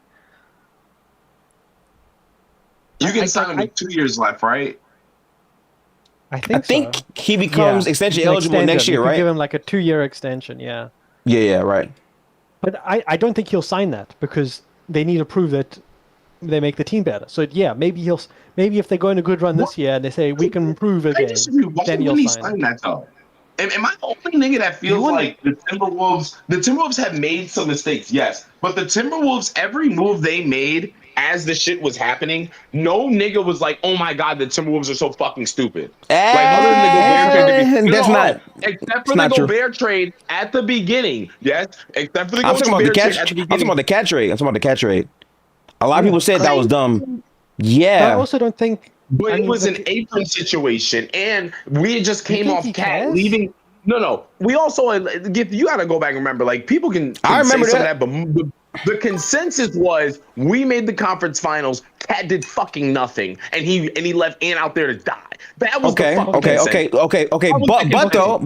though, Ace. Right. Ace. What I'm trying to have you understand is, yes, Cat played terrible in the conference finals. You don't trade him for a player that fits worse next to Rudy Gobert. No one liked the trade when it happened. That's what I'm saying. So you can say, but I think that was more had to do with the second apron over everything. I think if the second apron wasn't, we understand that. I'm saying though that doesn't matter in the sense of you replace Cat for a worse player who you then salary dumped. Yeah, yes, and do you think Ant has that? He's like looking back at well, at the time that was a good. No, Ant is looking back and going, wow, this guy Cat, I came into the league and he was a good friend of mine. I defended him to Barack Obama at the Olympics. I literally said, no, I like Cat. You think, and we traded him away and we got worse, and then I had Randall on my team, and then whatever. And then you think he's going to look back and be like, well, at the time, no, he's going to be like, oh, we just been doing nothing for 3 years. We haven't done anything good. We haven't got to the finals. Yeah. That's what he's going to look back. He wants to win. He's a winner, and if he cares about money, you can get more money elsewhere. We all know it. Fuck, no, that's true too. He can go to the Clippers. He can go to the Knicks. He really could though. Injuries, whether it's injuries or whatever, I don't care. My point more is the Timberwolves organization. Yo, Ace, real quick. Ace, real quick. Your microphone is cooked right now. I'll let you know. Maybe rejoin. Yeah. Yeah, no, I'm with you on that though. He's already on a max contract right now, so I don't think the absurd amount of money they're offering would be much. Yeah. It's a 30%. I think Supermax 35? Is it 35? I might be 35. You're right then. Okay. I think he's just on a max. Can you hear me? It might still be cooked because I'm driving. I think it's better, yeah. Okay. Yeah, 35% is Supermax. Okay. Just extra 5%. Okay, word. Yeah. The Timberwolves organization is getting. I just think niggas is doing this because Wemby appeared. Because if the Thunder won again, I don't think this is as much of a media in certain conversation. Because in my opinion, the Timberwolves went to back-to-back conference finals. WJD. They made a move, and the nigga that we're all shitting on, and I understand he fits worse gifted, and we all kind of seen that. But the nigga played really well the last postseason to the point where you thought, as a team, I guarantee you, Ant coming in this year thought, we until gonna be able to do something. He played the Lakers and the Warriors, right? And yes. But my point is also he played well in the regular season down the stretch. Once they all got healthy and shit, they were cooking. It was vibing. No. So wait. All that is cool, but to rebuttal that though, when you played a serious team to actually go to the finals, you looked like the worst player on the court damn near, and we didn't win a single game. And then next season we come back and we have an up and down regular season, and then you were dog shit in the playoffs again. Well, they were also personally beefing. So that's to me, that's valid. But the last year we didn't feel this way. So my point more is the league changes fast, yes. Yeah, But it does. if Ant's the type of nigga, like my point to y'all would be, Ant's not who I thought he was. If the next conversation for him mentally is I need to ask out in the next 2 years if we don't make the finals, like that's not like he ain't who I thought he was. That's all I'm saying. And maybe I had too high of expectations, and maybe I should think like y'all. But the way a nigga speaks, and here's the thing, Giannis showed me he's not that the nigga I thought he was. You see what I'm saying? Because it's not about championships for him. It's about city. It's about lifestyle. He won in New York. New York won a championship too fast.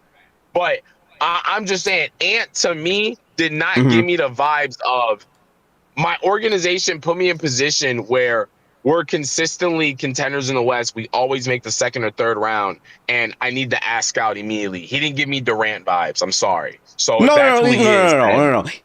So listen, he definitely didn't give me those vibes either. But the fact is, he has played his ass off for this team. A lot of it has been heavily Ant leaning. They have not significantly improved the roster, and they actually made the roster worse by moving off of Cat, because it's not like they couldn't have paid Cat. They could have. They could have said, we have a player who was instrumental to us going as far as we did in the playoffs. Yes, he didn't play well in the last round, but the pairing of him and Cat can be good enough. We want to continue paying him. It's not like they had to offer him more money. They didn't want to pay him his existing contract that they already gave him. That was so to me, based off of that, him wanting out makes sense. Now, here's the other part of the trade that I don't think we've gotten to yet that I really love it for. This team is moving to the East in like 2 years. Yeah, actually, I love a different part of the trade, actually, Gifted. Okay. That's like a major part of the trade. Is it Josh Green? This is the part that this is the part that I think nobody's acknowledging. It's not Josh Green. It's the emergence of J-Mac being the fucking four. No Nas Reed, no Julius Randle, no fucking Cat. Finally, this nigga's going to be the four. Finally, nigga, go out there and actually you're going to have to be an offensive player, because LaMelo is going to be LaMelo. We know that. But my point is LaMelo and Ant's combined playmaking should put you in situations where you should be play finishing, and then you should be in spots shooting the basketball. This dude has hella talent. He's what I'm also talking about, Gifted, where it's like, bro, some of these niggas are just fucking dumb. Like, some of these niggas don't have the confidence, and the league, because I actually heard somebody say that. What was it? Iman Shumpert. He said this. LeBron got money. Jaden McDaniels not having confidence. The guy that called the Denver Nuggets all bad defenders and then scored on them. Okay, then why does he play like that on offense? Why doesn't he play a way that we all know he is capable of playing on offense consistently? And because he's playing behind Julius Randle. Do that, and he also can't do that. He could do that versus the Denver Nuggets.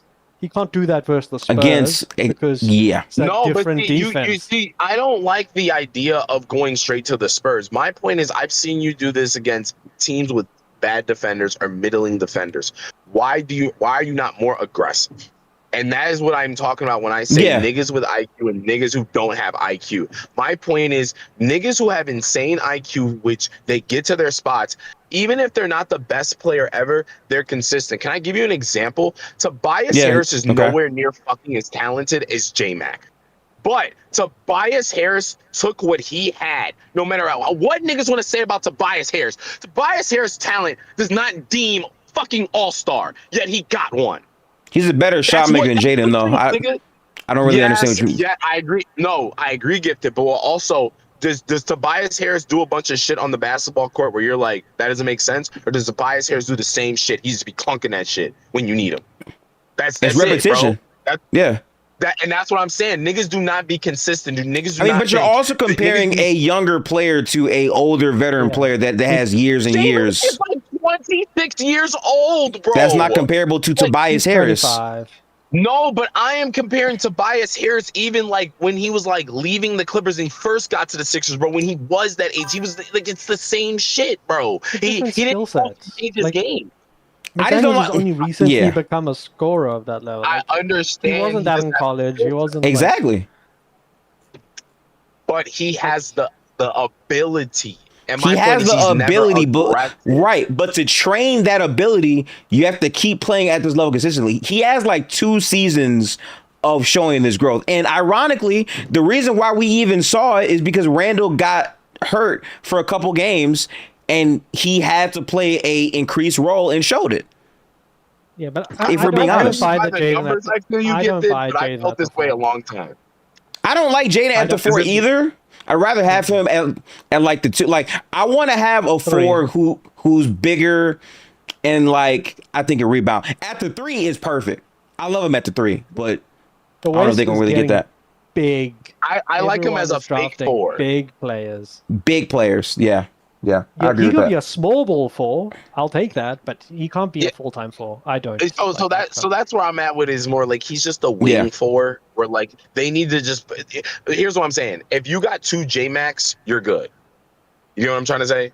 Like, I think in this league you could just have 2 niggas because the fucking the Thunder do it mostly with J-Dub. Like when they're really at their best, bro, it's him at the 4 and Chet the 5. I understand Hardenstein, but like to me their best lineup is Chet, Dub with like Caruso and guard. Like, that's reliant. Like that entire lineup's built on the opposition. Like them. It's built on matchup. Like, if you have a center, a proper center that puts Chet in the basket, Chet can't be playing the 5. So that's like.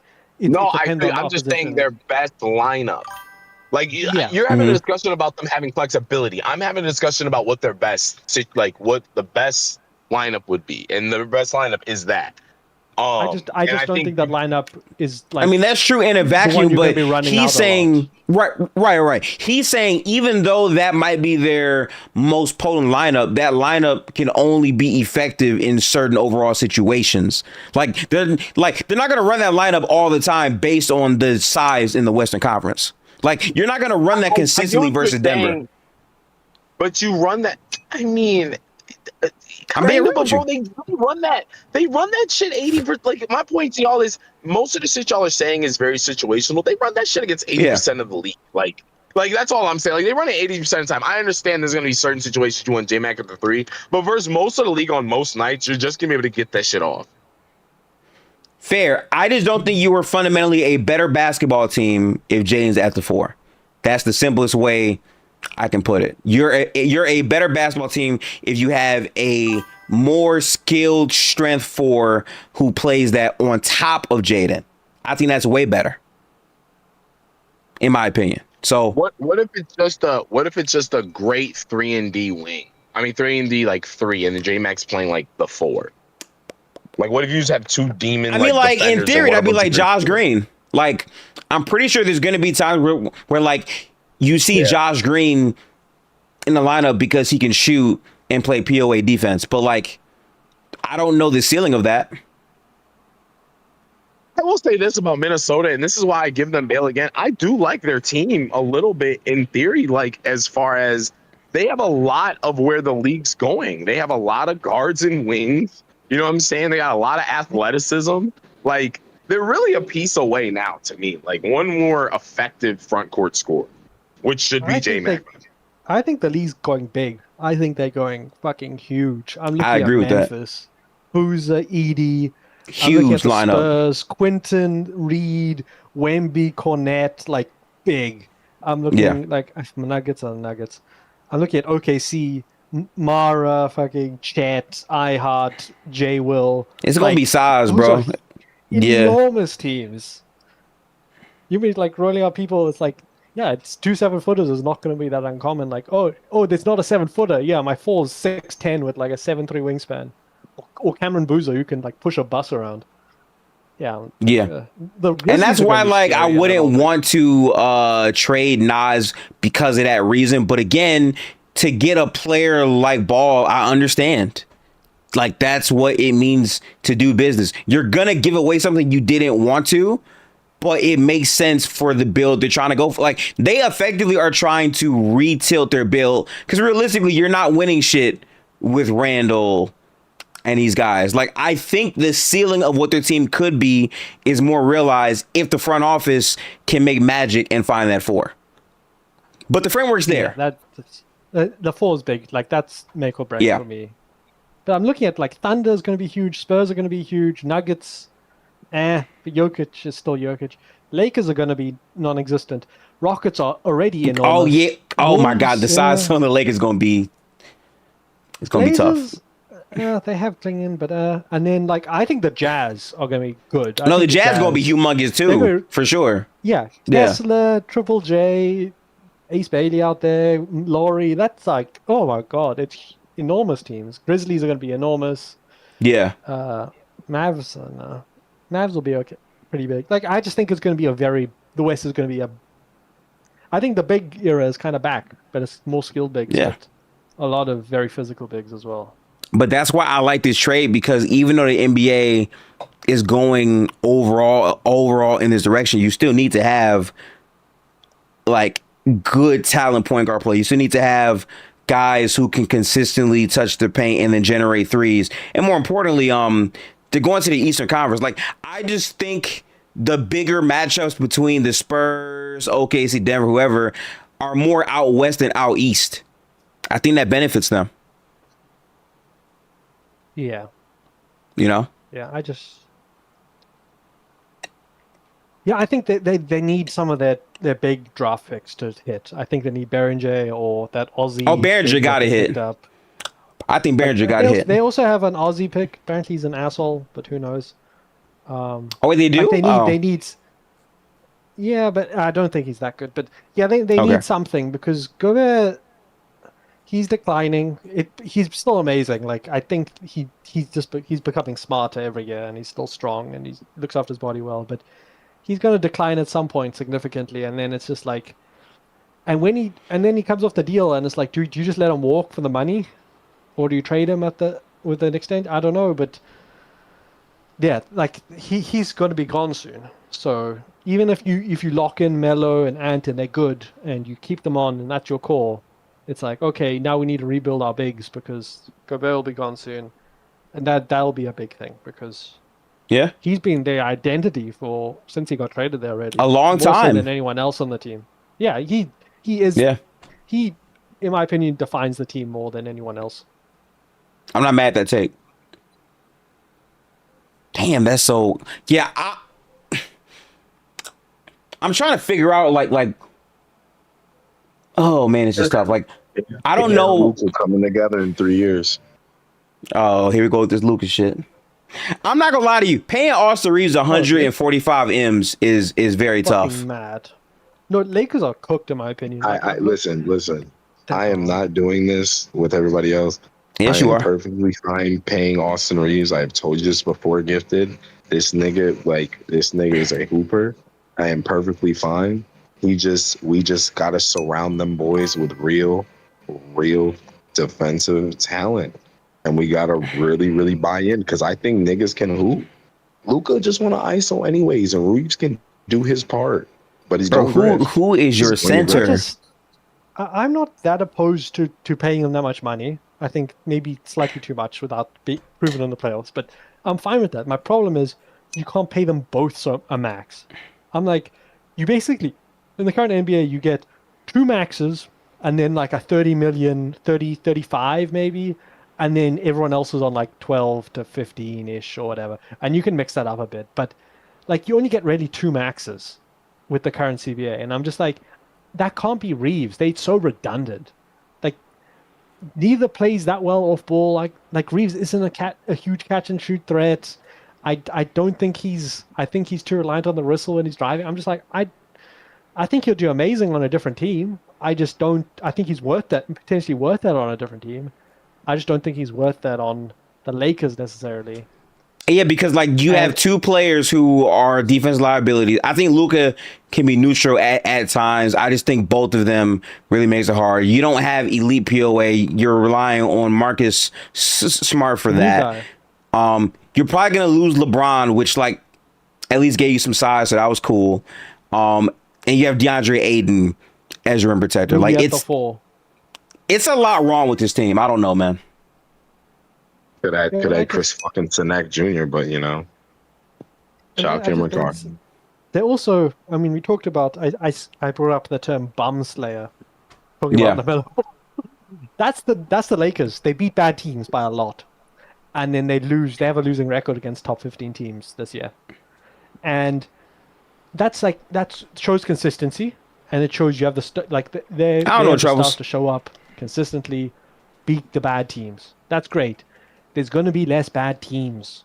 They just are. With It's the new going to be CBA. Like, a lot of good teams going out. Yeah, you're going to go out there and you're going to go play. What? Like, I'm looking at the West. Oh, you're going to go play the Grizzlies? Kambuza, Edie, Cedric out. No, that's a hard match. You're going to play the Jazz? No, I think the Jazz are a play-in team at least this season. Are you saying playoffs? The Warriors? Or just regular season? At the minimum.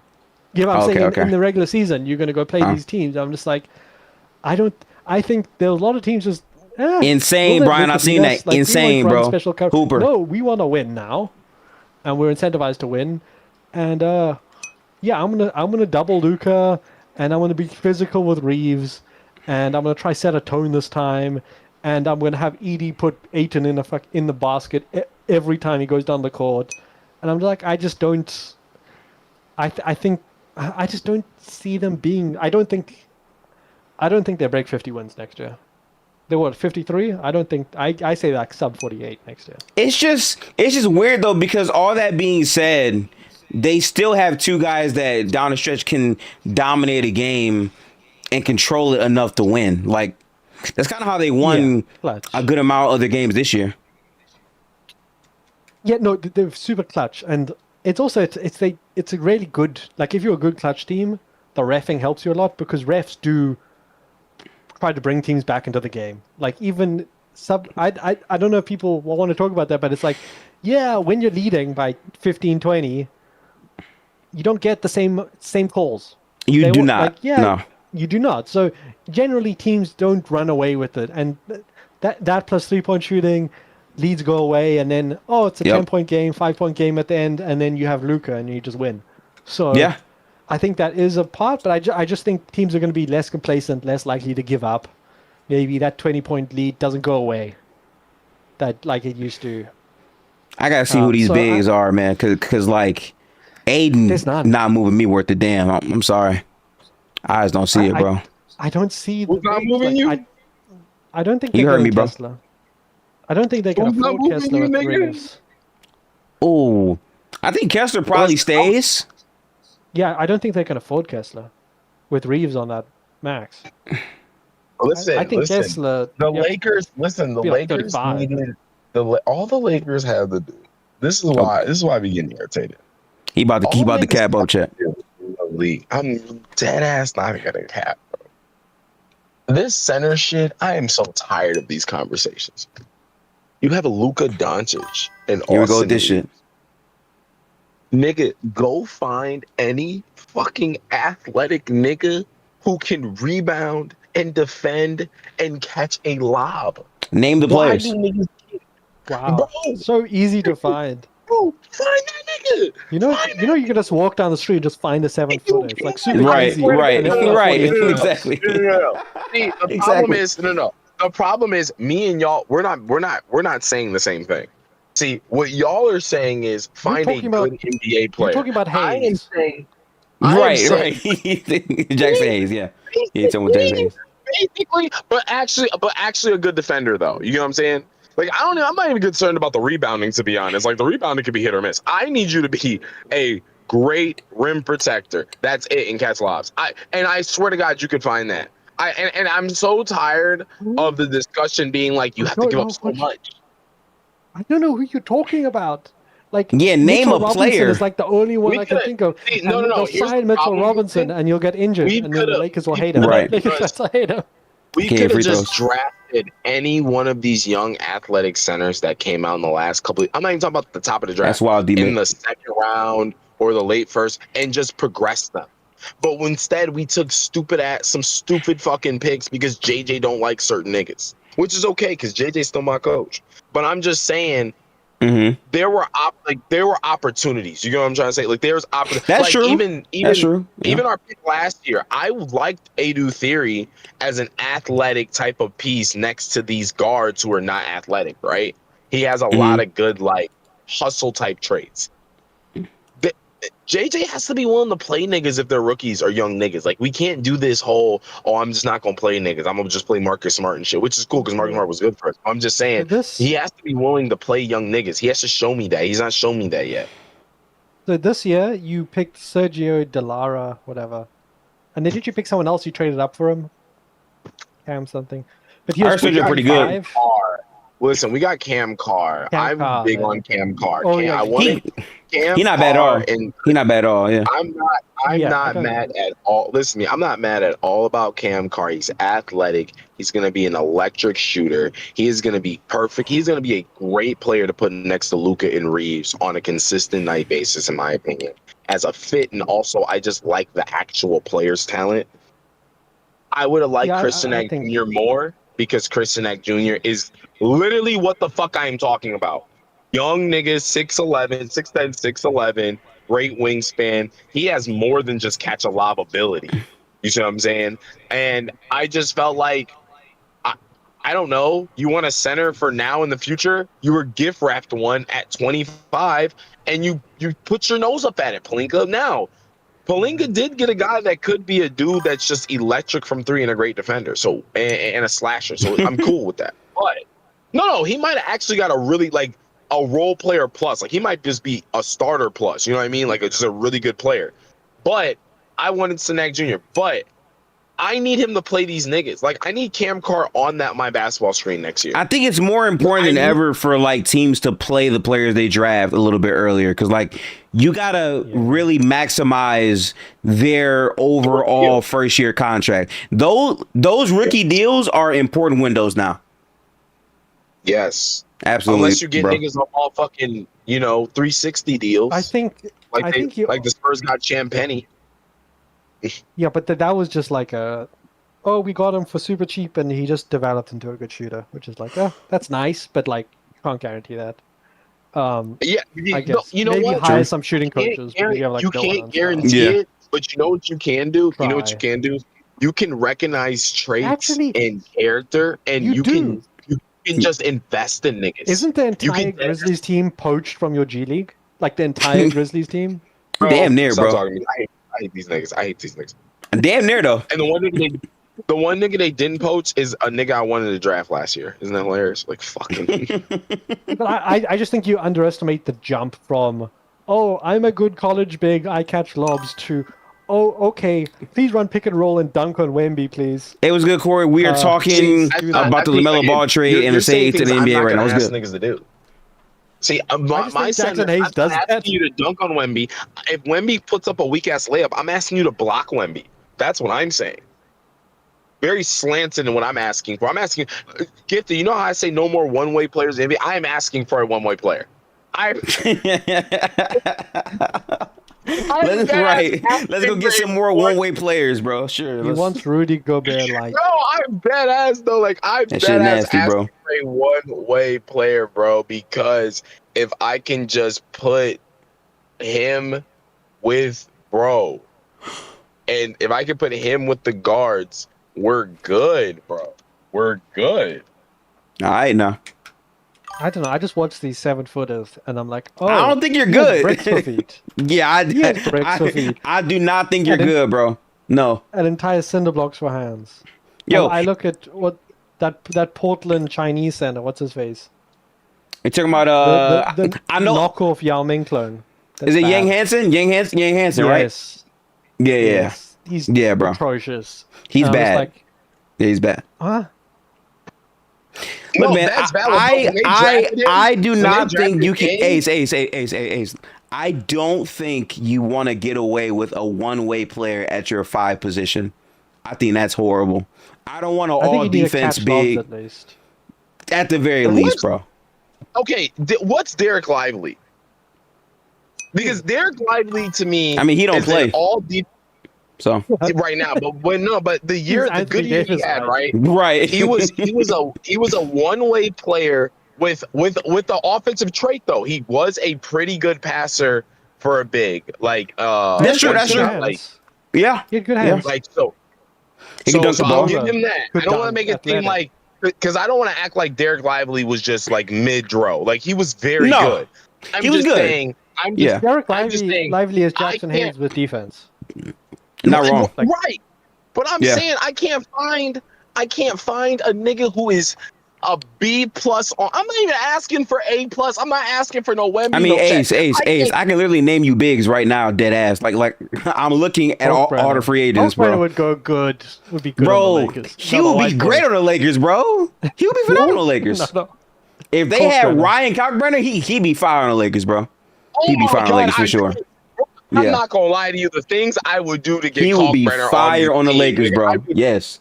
Yes. Nigga, I will blow niggas down for Kalkbrenner. I know it, bro. Nigga. I get it. I promise you I get it.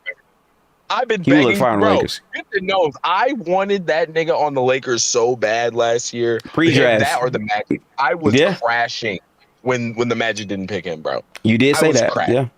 Listen. So, I'm gonna name you real quick all the bigs that are legitimately available this season, even the ones that might be have. available for team. If Charlotte's trying to move on, I don't think so though, because it's year one. He was pretty good. Well, you got Nas Reed now. 24. They might like Diabate. He is 24 already. He was an old rookie. That's why he Yeah. went 34th. Yeah. I will begin with the first big, which probably isn't going anywhere unless the Spurs try to snipe him. Isaiah Hartenstein. No, we just signed two. We just drafted two Yeah. centers. Y'all probably still not getting him regardless. Next player, which I promise you the Lakers should not go get, Nikola Vucevic. Oh, yeah, Next. he's athletic, right? Next. He's athletic, right? Okay. Yusuf Nurkic. I'd rather get a big power forward. Listen to me. Stop naming me niggas who don't play No. defense. Let's just I'm gonna me. name you all the names in a row. If they're ass, just say no, and we'll move on. Zach Collins. Okay, they're at that. Oh, Oh proper my ass. God. Whoa, baby. Oh, I think that was I think you turned robot again. Oh, it's Is Ace 'cause I'm good? going downtown. Hold on. Oh yeah. Okay. Next, Mitchell Robinson. Yeah, for 50 In minutes a game. theory, Oh shit, his microphone. He's cooked. He is fried Yeah. in that goddamn Metro. I think it's probably gonna be around 15 because his last contract he was making 15. So like, I would generally go for him if I was LA. He is currently in a blender. Robert Williams is a free agent, but I don't know if I want to take that risk though. Both of them are injury prone. Like, you just have two. Yeah. Like, oh, really good, but yeah, they don't have legs. Oh, I like this big right here. Mo Wagner. Also injury prone. I like Mo. I actually quite like him. He'll punch someone. But yeah, he's also injury prone. Yeah. You have Turns out old. 7-footers are injury prone. Damn. Who would have thought? How crazy. Chat was good, Lou Bang. Currently, we were discussing the LaMelo Ball trade. We're now talking about the big market and how dry it currently is. The next available center, which no one should fuck with probably, Brook Lopez at age 38. 0.2. Yeah. Yeah, no. Go No. join the Warriors, Unk. Hate you. Then you have DeAndre Ayton, who's already He's already on the team. On the team, okay. He's not leaving. He's not leaving anywhere. Not leaving. You then have Kevon Looney. I mean, the hips aren't great. Yeah. Isn't the guy from Orlando free agent? I talking about Wagner, yeah. No, the other one. Wendell Guy Carter. Yeah, Carter. He didn't show up on here. I don't know if that's because he's let me at power look forward, it up. technically speaking. Yeah, I only looked I don't up. think he'd be good, but Official centers, so like he might be available, but oh no, I don't he's see him signed right an now. extension. Okay, yeah. Fuck a market. Someone go get Jalen Smith from the Bulls. That's interesting, but we're only naming bigs who are currently available. Day'Ron Sharp on the Brooklyn Nets. I think he's maybe all right. I don't really watching too much right there. Nick Richards. You missed Andre Drummond. Come on, Andre Drummond is available, but 3-point bro, him specialist. him not understanding how people knew shot percentages for other players was the biggest self-report I've seen from a player. Like, he dead ass didn't know how they knew what he shot from the field. I don't really love that, but they need somebody. So I mean, cool. Bro, this shit says restricted agent Jalen Duren, bro. No, Detroit's gonna pay him. You just got rid of. Yeah, he's coming back to Detroit. They They can't afford him now. Yeah. Jordan's getting a max. He's getting paid. Kevin Love at age 37, he's done. You then have Dwight Powell, who literally cannot jump. Not playing veteran player Bismack Biyombo. Yeah, no, Bismack Biyombo. He's got a roster spot for eternity on the Spurs. Oh We've man. got 2 new bigs for him to teach. And then you got Pelicans DeAndre Jordan, who just doesn't play anymore. Also needs to go to the Warriors. Bro, all right, bro. Jackson Hayes on the team already. Walker Kessler Already on the team. You don't have the money for Walker Kessler. Jackson Hayes is always on the team. He's playing for Slovenia. Yeah, he's always there. Thomas Bryant is not good, but he's something. He is something. How tall is he? I don't remember. Isn't he short? He's like 6'9", 6'10". Yeah. I don't know. You then have Drew Eubanks. 6'9". He's not that good, unfortunately. Ariel Hukporty. He played finals minutes. I think he might have been Mamu Corey. as a center. Yeah, I have Mamu's no a idea. I have no idea how Mamu got on the foul list. Maybe but they have like a 4-5. Like maybe it's a thing that you can have. I'm gonna go over that shit center. because he shouldn't be on here. He's a 4. Jock Landale outplayed DeAndre Ayton in a playoff series, so that was cool. But I don't know how much you want to really put down on that. You then have Cato, who I'm assuming Boston going to probably bring back to further develop. You then have Xavier Tillman, who is just kind of washed a little bit, low key. Not getting minutes on the Hornets. Yeah, it's pretty bad. At all. You then have Micah Potter, who was just a name. Terrible. Yeah. Jonathan Mokpo, Young. I don't know how I feel about him. If I'm being real with you. I barely watched him. I barely watched him, to be Post is real. already 26 somehow. We're not do gonna they speak on age it. faster on the Warriors? Apparently. 2x Yeah. time aging. Yeah. They age faster and they actually shoot worse the longer they're on the team. Yeah. Steph is absorbing their youth and their shooting. That shit is bad, bro. Mason Plumlee. Fries in the Just what bag you on need. that. I need a Olivier first for him. Sarr? Is that Alex Sarr, brother? If he has one? I don't know. No? Okay. think- Well, No, I'm pretty sure.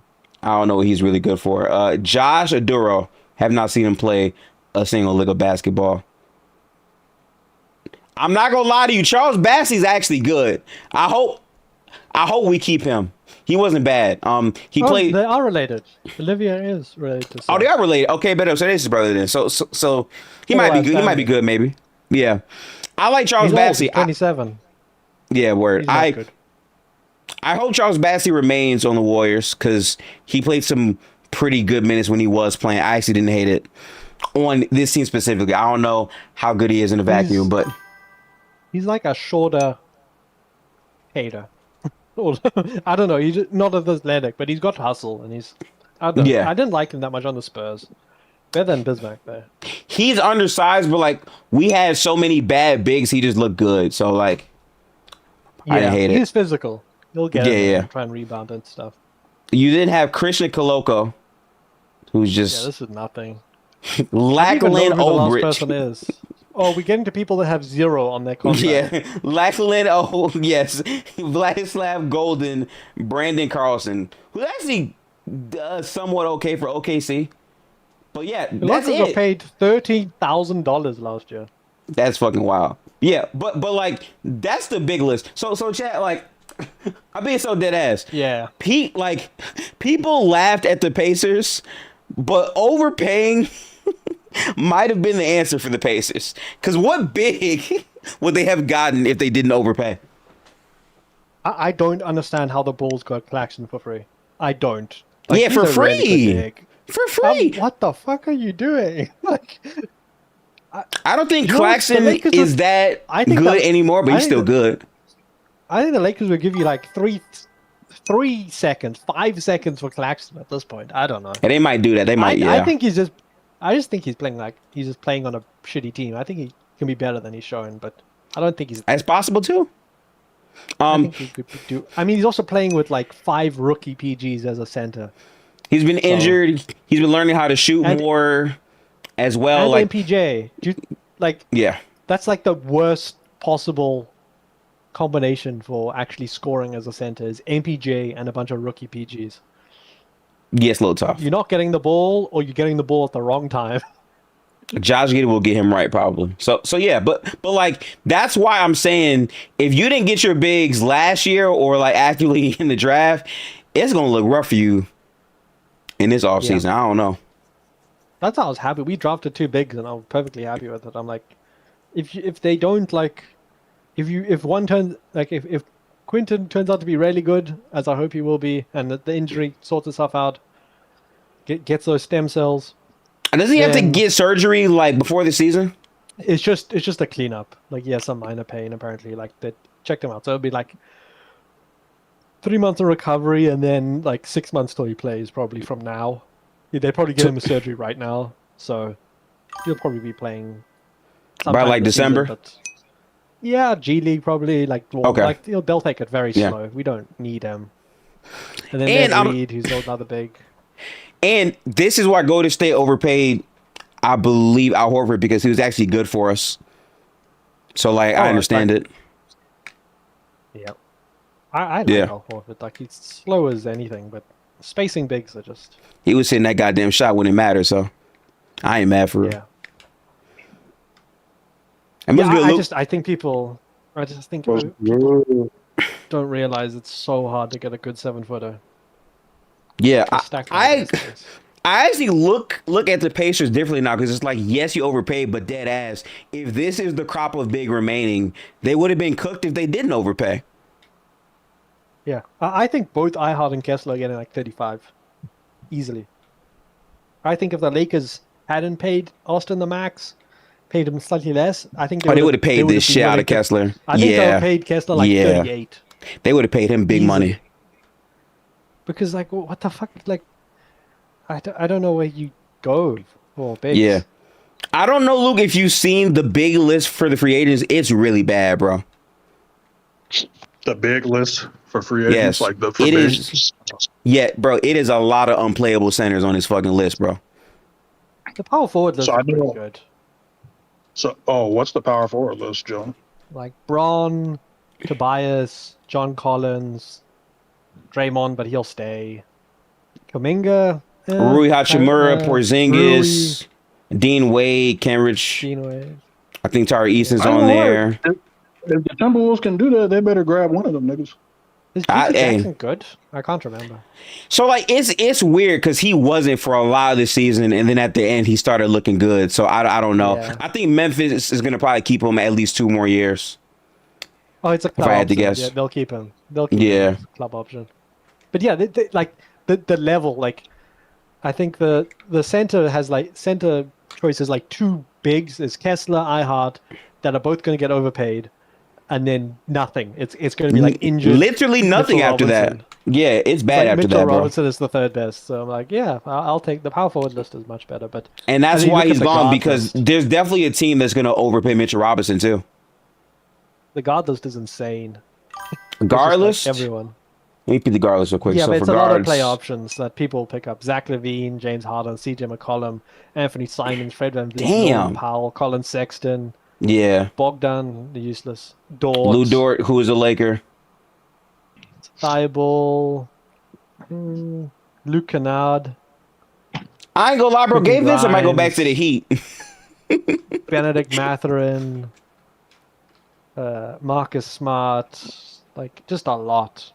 Just like, I'm assuming the Nets are gonna Jose Alvarado. probably give money to Igor because he showed promise. Oh yeah, I ignored him because they're gonna keep him. Fair. Gary I Payton mean, in he's second. only a year in, so we don't have to worry about paying him yet. Yeah, true. I forgot I all think about Payton. Bradley Oh, Beal. didn't he? Oh, I forgot Payton ruined himself. Yeah, he signed That's a shitty year to do tremendous that. 360. Yeah, that was a bad year to do that for sure. Yeah. Oh God, he was playing so well. But Seth Curry's unrestricted. But yeah, I just wonder- like the guards are so much easier. Like mid-tier Yeah. guards are just everywhere. I ain't gonna lie, bro. Ken Thomas might be cooked. Unfortunately, bro. So I know I'm late. Yeah. I'm late. What's you guys' overall thing with LaMelo? Okay. Trade? I'll go first, and then June can go. My take on it, Luke, is the Wolves are looking at the state of the conference. I think they specifically honed into how they played the Spurs. And when it came down to it, the lineup that had Gobert, Nas, and Randall struggled to do anything offensively. They never looked at Julius Randle as a long-term player on the team. It was literally a dump just to not pay Cat, and then they actually dumped him. So this is effectively Julius for LaMelo Ball. And me personally, they've needed a point guard for the longest time. I think as Gobert is offensively, getting a like elite passer works. Julius and Nas Reed. If you really look at the full scope of it, Yeah. it's like Cat, Julius, and Nas Reed ended up getting LaMelo. flipped for LaMelo and Dante DiVincenzo. And Yeah. Don't forget Right. Josh Green. That too. Yeah. So yeah, I understand the move and I like it because what was your alternative is my question. And then more than that, if Anthony Edwards is like already getting irritated and he's got like 3 years left on his deal, you want to make a good impression early. And I generally think this team needed a point guard. And I think LaMelo is a flawed player, sure, but he's still, I would say, one of the best overall offensive pieces in the league. And he played the most games he's ever played. And he showed the most impact last year. And I think you make it to make Ant's life easier and make him more productive as a player. And I think Melo can do that. all right. And then Joan. I'm going to start with the Hornets side because I think that's quite interesting. I think the Hornets are gambling that this was an outlier year. They load managed Melo a lot, played 28 minutes max. That's the lowest of his career. Played 72 games, but they think it's probably an outlier year that his health isn't. He's not going to be consistently around. They don't see their ceiling as a contender with him, with their current setup, because they're going to have to pay people. Like he's on a max and he's due for an extension, and so they're looking around and they go, well. I think they're going to probably pay Danny Viking. They don't think the impact is there. Like all the metrics, and you look at general metrics, go, wow, very impactful player. But then you look at the more advanced metrics, especially against winning teams, and he's a neutral, maybe slight negative against those top 15 teams. Mm-hmm. So, and they're saying maybe high leverage games, the defense, I think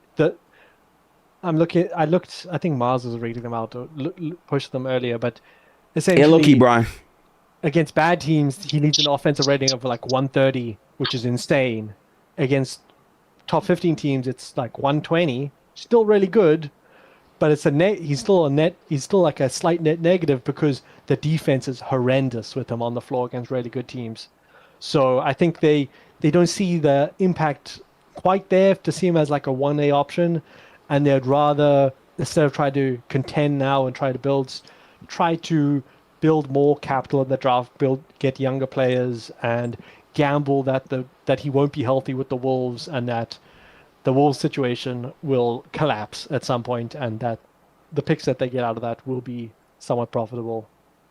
The Wolves side, I think it's fine. I think it's a gamble you have to take. I think Ant is halfway through his contract. He's been to the Western Conference Finals twice, and now they get knocked out in the second round.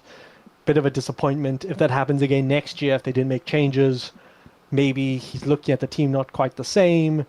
And I think if they need to try and make the finals at least before it's time for renewal, because if he asks out with that sign-in trade for a supermax or something like that, I think that would be the time to do it. If because Gobert will expire, I think, 2 years from now, so next year and then the following year. Yep. And I don't think they'll re-sign him, or if they do, he'll be diminished as a player. And I think they need to make changes now. I don't think to keep his confidence, I think they need to make changes now. Randall was a failed experiment. Thank you both of y'all. Appreciate it. Yeah, I think I agree with mostly everything both of y'all said. I lean towards more positivity for the Wolves than the Hornets. It's not that I disagree with the notion that LaMelo's not a 1A, but the return that they got back for that is too big of a dice roll for me to like bank on. It doesn't really make sense when your team was on the rise. You know what I'm saying? Like from the top of this year, the Hornets were pretty good, and yeah, like June brought up the stats against like the better teams, which is understandable. Which goes to the point about the 1A. But your team, you just put together like the best season you've had in a while. They started off the year with guys getting hurt, and then what were they? 33-15, was it, to close the season? Yeah, they were like the best offense in the NBA. I think they were like the 7th or 6th best defense for like 3 months to end the year. That was some start of the season OKC Thunder strength of schedule, to be fair. So they played super well, but it was also slightly inflated. But I think they were playing super well offensively. So you put together you put together like your team is clearly having an ascension is where I'm going with this, right? Yeah. And so it's not giving up on LaMelo that I have a problem with. Like you're like, okay, we're gonna sell high because there's no like legitimate future with LaMelo. Yeah. I can understand that, but not for what you got back, respectfully, because you essentially just traded him for Naz Reid. You're banking on those swaps to hit, which again, if they hit, whatever, right? Like fine. But there's a very good chance that you don't get shit out of those. And they don't hit. Like, yeah. There's a good chance of that. And like you essentially just gave up LaMelo for Naz Reid. Now you're kind of back to square one because you have a Brandon Miller and Con Knuppel at team.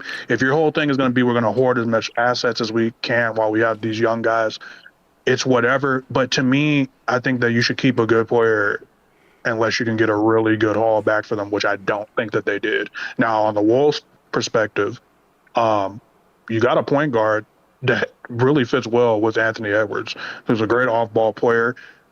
His shooting splits, if I'm not mistaken, off-ball, like especially from three, are pretty crazy.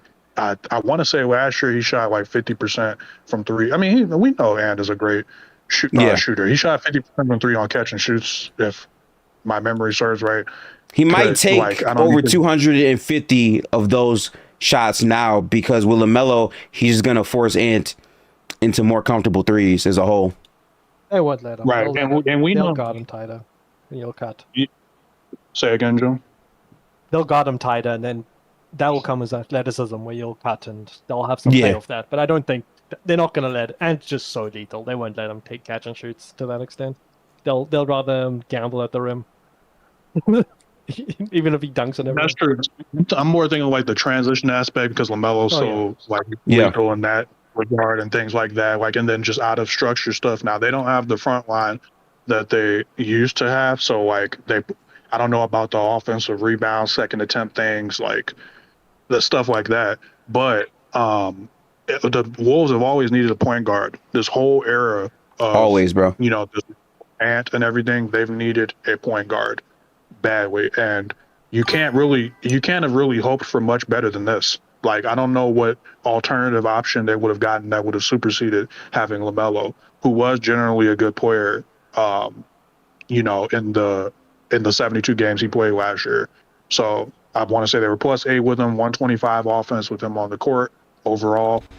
It's pretty good, and I do acknowledge the flaws that June pointed out. Like I'm not it's not that I'm not aware of that, but now you're taking the pressure off of him having to be like the guy because Anthony Edwards is there. I think this is great for them. Losing Naz Reid is a thing because now you're really heavily relying on Rudy Gobert to be your front line. And there's still a move or two to make, I guess. Like, we'll see if they can, like, kind of alleviate that. But I guess Jaden has to slot to the 4 now, right? Like, he just doesn't really have a choice at this point. So Like, they have to like, sign a for or trade yeah, him. Trade for him. I kind of feel like if it came down to it, Luke, they'll probably flirt with having Jaden at the 4 with Josh Green as a guy to start at the 3 or 2 because Josh Green can shoot the 3 ball well and can guard. Like, that's not like a nothing pickup to me. That's a solid rotational piece they got back with that. But I think ideally, if you're trying to be serious, you don't really want Jaden at the 4. Right. Like, And you that's where can, I'm at. but Because he's not much of a, like, I think we're all on the same page with that. So, like, you kind of just, the Wolves as currently constructed, like, with the team that they had prior to this yes, they do, Randall Lou trade, Bangs, prior yes. to Nas getting out, they just weren't good enough.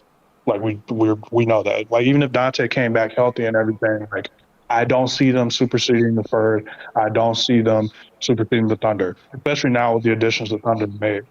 So I hear an echo. Is that me? Okay. I can't tell, but no, I definitely agree, Luke. I think what I would say is like the aspect of the Hornets trade that is kind of ironic is the Hornets are basically doing the same gamble the Wolves did. Like, hey, this is the furthest we've come as a franchise in like a long time.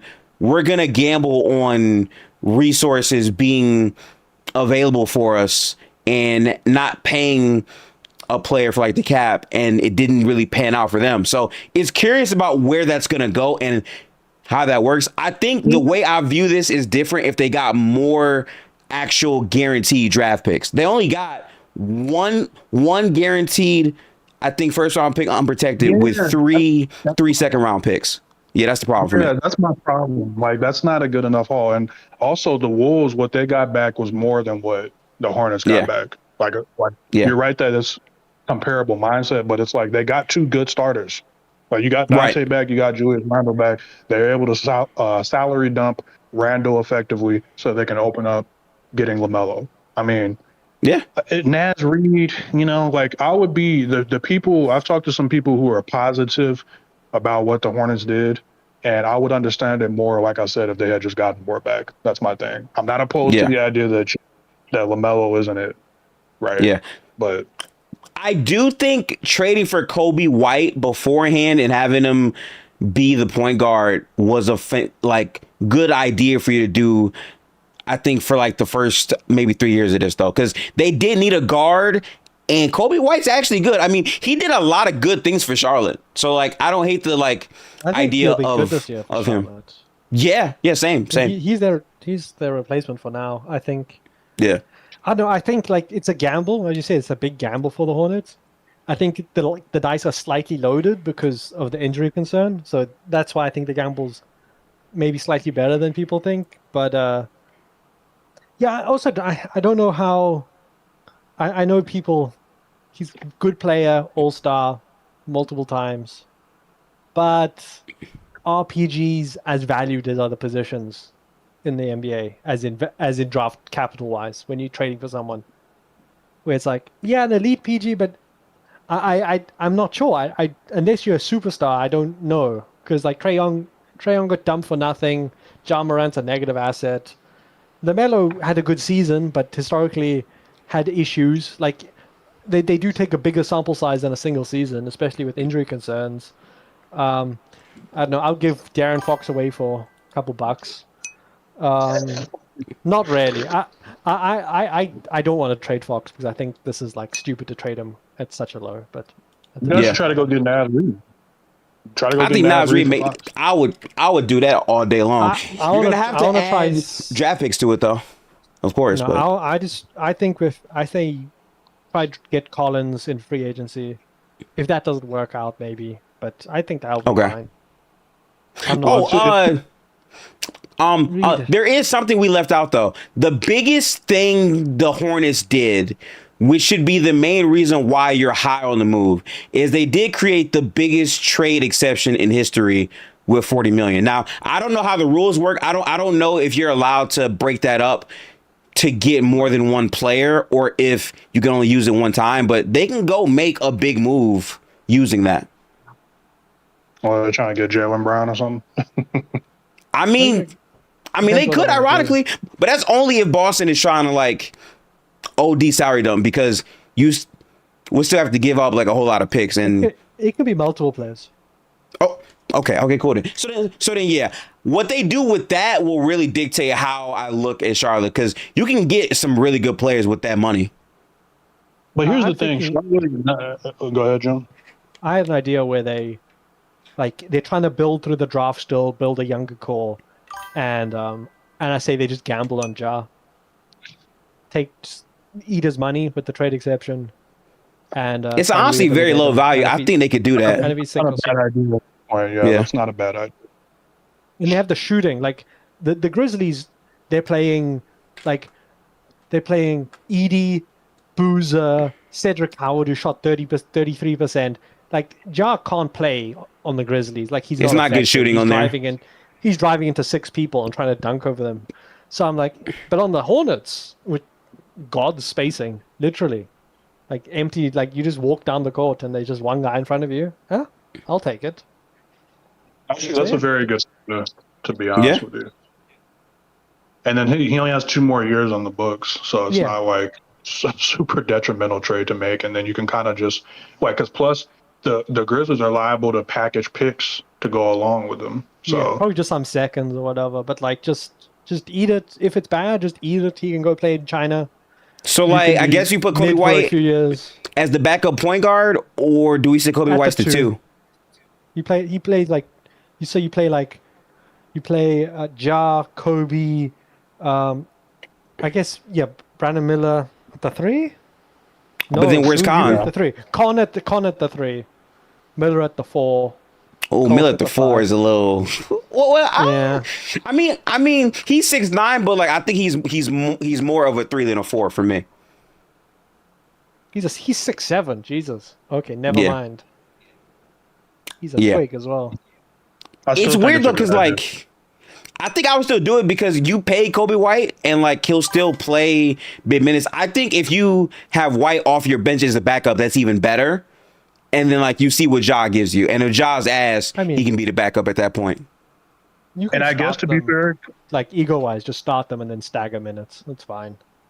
That's fair. That's fair too. Okay. I was about to make this point that like with the Hornets, you kind of have to bank on you being better. Yeah, bro, it's crazy, bro. During those swap years, and not really though, because come to think of it, there are new draft rules. That's what I'm gonna say. How we view the draft, like any trade that goes out on the team, all that matters now, Luke, is the team bad enough to be within the worst 3? Because the worst 3 have the worst odds now. That's all that matters at this point. And 1 year of LaMelo playing 30 games, and suddenly you have they're in the play-in. And you're in the lottery, effectively. Yeah. That's exactly what I was thinking about, June. Like, because I'm sitting up here thinking that you have to fall like out of the plan for this shit to really matter, and it's no longer the case anymore. You just got to be in the plan, and you can. Yeah. But there is one problem with it though, Luke. The NBA is moving them to the Eastern Conference in like 2 years, though. And on top of that, that's the thing. That's one thing. I don't think the East is weak or anything, by the way, anymore. Like I think the notion that like you can just walk into the East and like just rack up a bunch of wins isn't how it used to be. But even beyond that, like that is something to point out, Gifted. But the Hornets still have to be better than like playing caliber, like for that swap to matter. Like even if the Wolves are in the plan, where will the Hornets be? Because if you're swapping, you have to be better for that to matter. No, because I'm pretty sure the swap just applies after the lottery, right? Does it? It doesn't apply to the percentage. It applies. I think it's after the lottery. So, right. Yeah. Right. So you can both. Yeah. They can be in the play-in. You can be bottom 3, and then they both. Then it goes, but then they swap lottery type chances, and suddenly the Wolves at the first pick, and you just get it. Yeah. I mean, but that's why, like. I get the gamble now, though, Luke, because the way the swapping is set up, you can be worse than someone and still get a higher pick. Yeah, that's true. Yeah, but see, like that's what makes it crazy because like even if there's several, I would say places above you, because the odds are flat, you have the same percentage unless you're in that, I think, worst zone. If you're not bottom 3, you're gonna have. Play-in also has slightly worse. I think so. It's a couple percentage worse, but it's you still got a chance. So I don't know. I think it like the new rules deflate and inflate a bunch of lottery picks a lot. Like if I have a Kings pick, I'm not happy because what used to be they're going to be bottom 5 and I have 30% to be top 3 or whatever. That's gone is now. Set 17 or whatever, and then. But then, if I have a Bulls pick, I'm happy because they're perpetually in the play-in, so that's perfect for me. And what I think it does, Julian, like as you say this, right? Like I think what it does is it kind of, and maybe I'm overstepping, but like it kind of makes swaps more valuable because it kind of doubles your chance of like getting the pick that you want. If you think about it, because like if you're like a team like the Hornets who are like gonna be flirting with the play-in or so, or maybe finish below it. Like, and you have other teams pick swap, right? Like, if you don't fuck around and get the pick that you want, there's a higher chance that you end up getting the pick that you want with another team in the equation. Like, it was always that dynamic with the swaps, but now there's more of a wild card aspect of it, if that makes sense. So here, I have how it looks now. So basically, from top to bottom, these are like the new odds. Beforehand, the worse your record was, the higher your odds are. Now it's more so if you're the bottom 3 worst, you have the worst odds. If you're in the play-in, you have the same chances. Same as the bottom 3. Exactly. But if you're 7-8 and you lost in the 7-8, you're 2.7%, which is even worse. So like it is kind of odd. Basically, you want to be like slightly out the play-in, but not at the bottom 3. Is like ideally where you want to be. I think it's funny that people think this is going to take away tanking because it won't. It won't, bro. I think it will increase the level of play in the regular season. I think there'll be some tanking at the end of the year. Yes, but for me, in the 56th game of the season versus the Jazz, is going to be a better viewing experience because Lauri Markkanen is going to play the entire game. So for me, the Jazz would be good, but I'm saying an example. But yeah. Right. Okay. Yeah. So Luke, how I see this working out is that you're gonna see a bunch of teams. If it's like 5 games left and they're like the 8 seed, 7 seed, whatever, and they know they have a chance of like actually making the play-in, they're gonna probably try to tank to fall to like 11 or 12, but not be 13, 14, or 15. That's what I'm saying. Like you're gonna have good teams, like. You're just going to have, like, solid teams doing it now. It's going to be the only difference. Like, for example, like a team like Phoenix or whatever, right? Yeah. They might just be like, Devin Booker don't actually come back, like, because we're going to get first rounded anyways. Let's just get some higher lottery odds. Let's, look at the rest of the season, like, fuck it. Maybe the Clippers do that. Maybe the Warriors, you guys could have done that. You know what I mean? Yeah. Like, maybe y'all... Like Steph probably wouldn't go along with this, but y'all could have easily just been like, "Don't come back" or some shit like that. Now, where you guys actually finished would have put you at good odds, anyways. So I guess it really wouldn't have mattered. But I'm just using examples. It's like you're gonna have like the other. There's gonna be different teams tanking. It's not gonna change the fact that niggas is gonna be tanking. But you have to build a lead. You have to build a lead on the 3rd worst team. Right. You have to have like a 5-game lead or whatever because you want to lose the last 5 games of the season to make sure you don't get into the play-in. But if they catch up and you fall into the bottom 3, then you those for nothing. So yeah, it's like interesting. I think it was interesting with the Eastern Conference. If you look at the East right now, right, the teams that are the closest to probably being the bottom 3, if you had to project, Nets. You put the Nets in there. You can't say Bucks. Wizards anymore. I think Bucks are in there too. And that 3rd team is between Bulls. What? Bulls or Hornets? I say the Hornets. I think it's Hornets might be out there top 3. What I'm saying. It's going to be a fight with the Bulls, the Hornets, and the Wizards and the without Nets. AD. No, the Nets will be below them. The Nets are yeah. Right. So no, but I'm saying like for that third worst spot, like trying to get out of it, trying to not fall into it. Because am I wrong to third think the worst is Wizards are going to be better than the Magic? Like, I damn near with the, I damn I near have my. so little faith in AD. I don't know. I don't know how good they're gonna be. There's too many wild cards. Like I don't know if AD will be healthy. Like I don't know if Trey Young will mix with AJ. I don't know what they're gonna look like. So I think it'll be pretty good. Actually, Sa, I forgot about Sa. Actually, they'll be better. So it'll be the Yeah. Bulls and the it'll be the Bulls. I think it's the and Magic. I think it's the Magic, Hornets. Nah, I think it's the Magic or the Hornets. Magic defense, I guess. But like the Bulls and the Hornets will be fighting a lot for trying to stay out of that third worst spot. I mean, but that's yeah, why I when don't think the you. Magic will be bad. Yeah. No, I think their defense will carry them. I think guess. they'll be like they're better than Toronto. You know what I mean? Like they're better than like some. Are of they these better than teams that- Toronto? I think so. When they're healthy, yeah. Depends. Yeah, but it's all health based.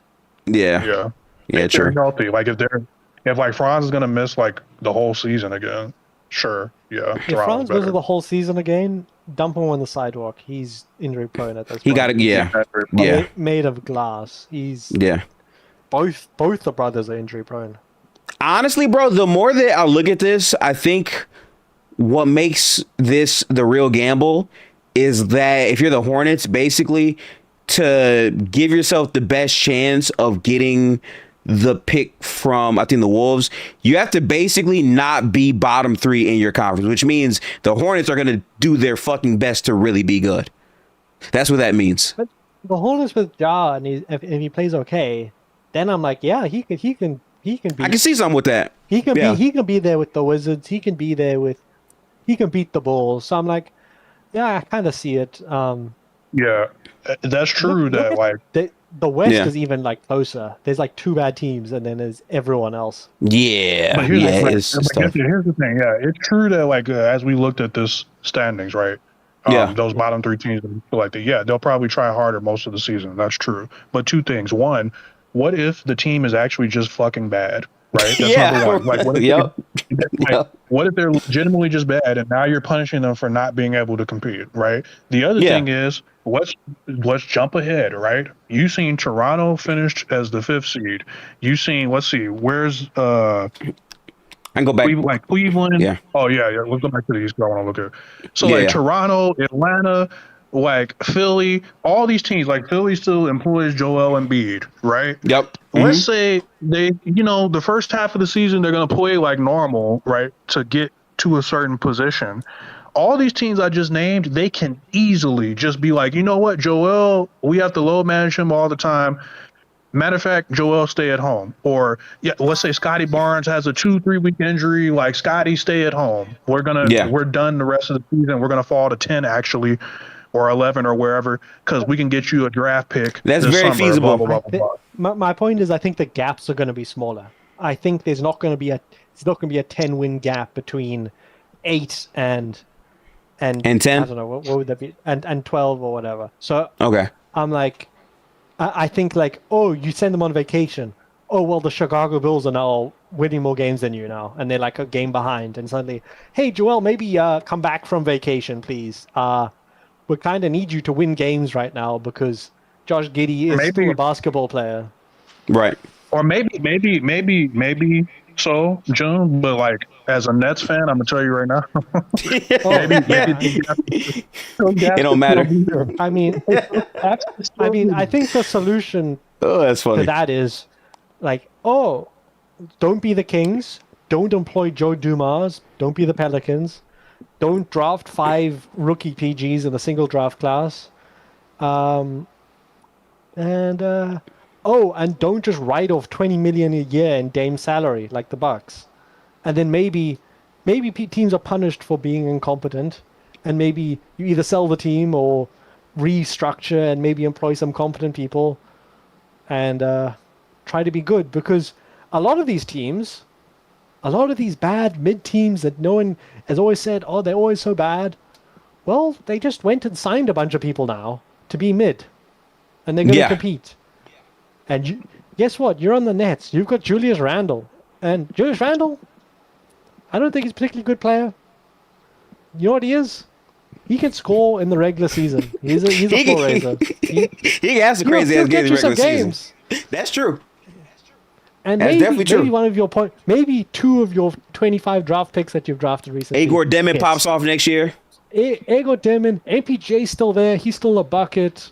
Wow, and now you've got and wow, maybe you have a roster. Maybe you have a couple good players and go on a run and you're good. And then next year you draft some good players.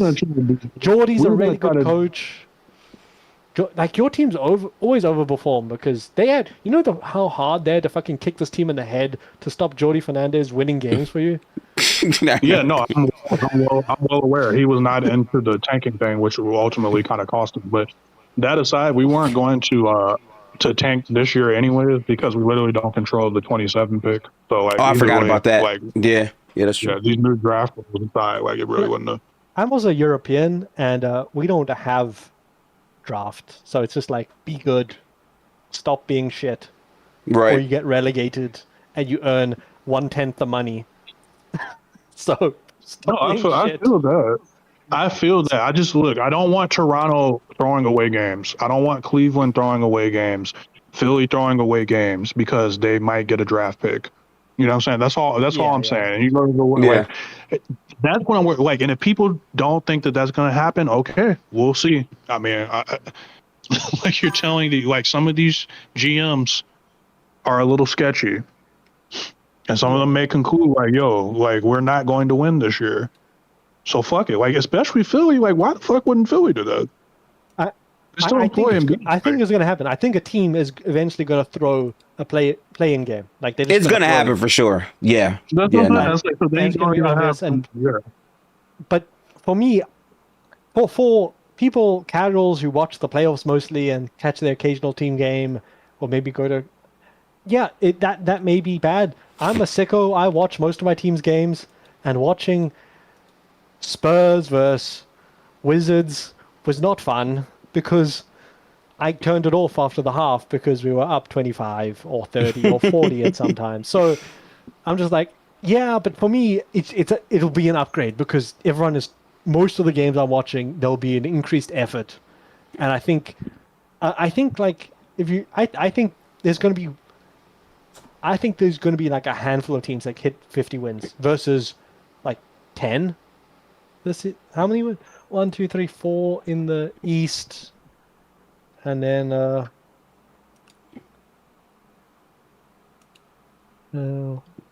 something like that. 1, 2, 3, no, 5 in the East. Where is it? 4, and then 1, 2, 3, 4, 5, and so like 9 hit it this year, and then the Timberwolves at 49, so like 10. I think it's gonna be like 5 next year, because guess what? The Utah Jazz aren't pulling Lauri Markkanen out of the game. No, he's going to stay in, and they're not going to lose the 20-point lead. And, you're not going to get that easy win.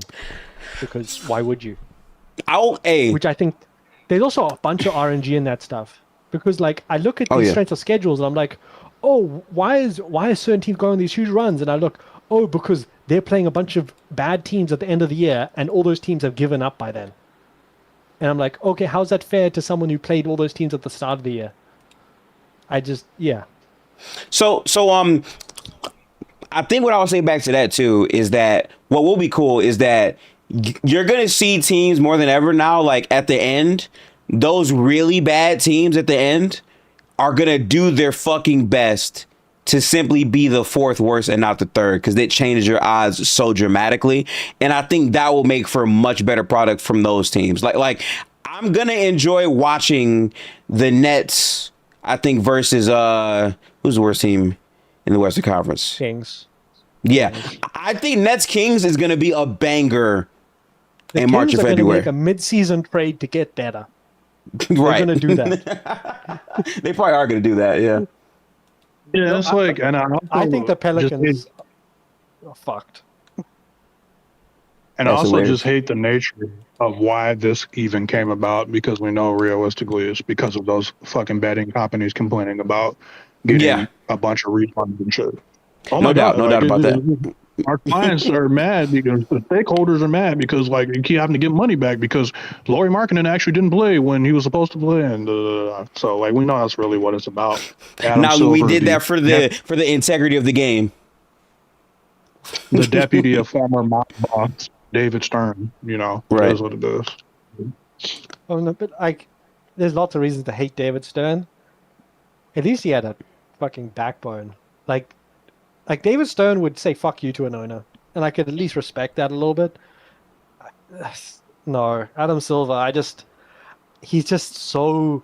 I feel like he's just one of those CEOs that just, it's all about the profit and the turnover and how much quarterly profit you're turning over, and I'm just like, I just don't think he's got necessarily the best, like for the ultimate health of the game. I don't know if he's got the best outlook. I don't know where his priorities are, but yeah. Yeah. So I think the Kawhi stuff is horrendous for the game, and like that should have. I don't think any company that's associated with an owner should be allowed to sponsor a player at all. That shouldn't be a thing. Probably not. Yeah. Did they know that though? Because like he owned shell companies that were anonymous, right? Oh no, Aspiration was perfectly legal except Kawhi didn't show up to work. That's the only that was reason dumb. it's illegal. Yeah. Like, Well, but I'm saying the cap isn't legal though, right? no, that's not legal. That's not but legal. the only reason it's circumventing is because He didn't show up to work. explicitly got the money without giving a service back. So it was right. But if he'd gone and done shook some hands, taken some photos, made a little he video been that they straight. could post on Twitter, he would have been then straight, it would be bro. fine because it's a sponsorship. Yeah. But I think the rules should fundamentally change where those sponsorships sponsorships are fine, but the sponsorships can't be associated with any owner, even an owner of a different team, because that could be tampering. They could be paying $30 million a year because the guy's not going to sign the next contract and go to their team. I think that's fair. But I have a quite strict view of like that stuff. I know that's not how it works because billionaires. Yeah, nah. But yeah, I'm curious about the other shifts that are gonna happen. But it is now 10:55. I've been on my feet since 5. I had to have some talks about this because this shit literally came out of nowhere. Like it started rumors yesterday and then happened today. And I don't think the Wolves or the Hornets are done. Because remember, the Hornets have a $40 million trade exception. They can actually get considerably better overnight with this shit. So I'm curious what they do. We will see for sure. This will be interesting. Like this has been a very interesting offseason already thus far, and free agency hasn't even started. Hadn't even began yet, Luke. Yeah, bro. I can't wait personally. So. Oh, Mark Williams resigned. He did. He did the Suns. That's another cent. That's another big off the board. So, 3 years, 38. So that's what I. Yeah. 13. Well, I will definitely hit you guys up at another time. I should be doing, I think, the Bourne trilogy pretty soon this week, Luke. I'm gonna put a message inside of the movies and TV channel. I'll probably make the event when I come to a time, but I'm gonna go take a shower. Have a good night, bro. Y'all too. Yeah, peace out, man. All right, chat. We are out of here. Appreciate everyone that came to the stream. Hit that like button if you enjoyed. We're gonna have some more streams lined up here in the coming days. I'm gonna work on the LaMelo Ball and the Anthony Edwards trade stuff and how it all works together as a standalone video. So tap in. I also had a video today about who's gonna be better next season between Anthony Edwards. I said Anthony Davis and Joel Embiid. So if you're interested, go tap in there. But I'm gonna go to sleep because I work super duper hard. The last chat I see here is from Karn Asada Lover. He says, ha, Lakers suck ass. Yeah, a lot of people are going to be getting their shit off on the Lakers, and I understand. But peace out. I'll catch y'all in the next one. Have a great night, people. Hope you enjoy the stream. I'll catch y'all tomorrow. Peace.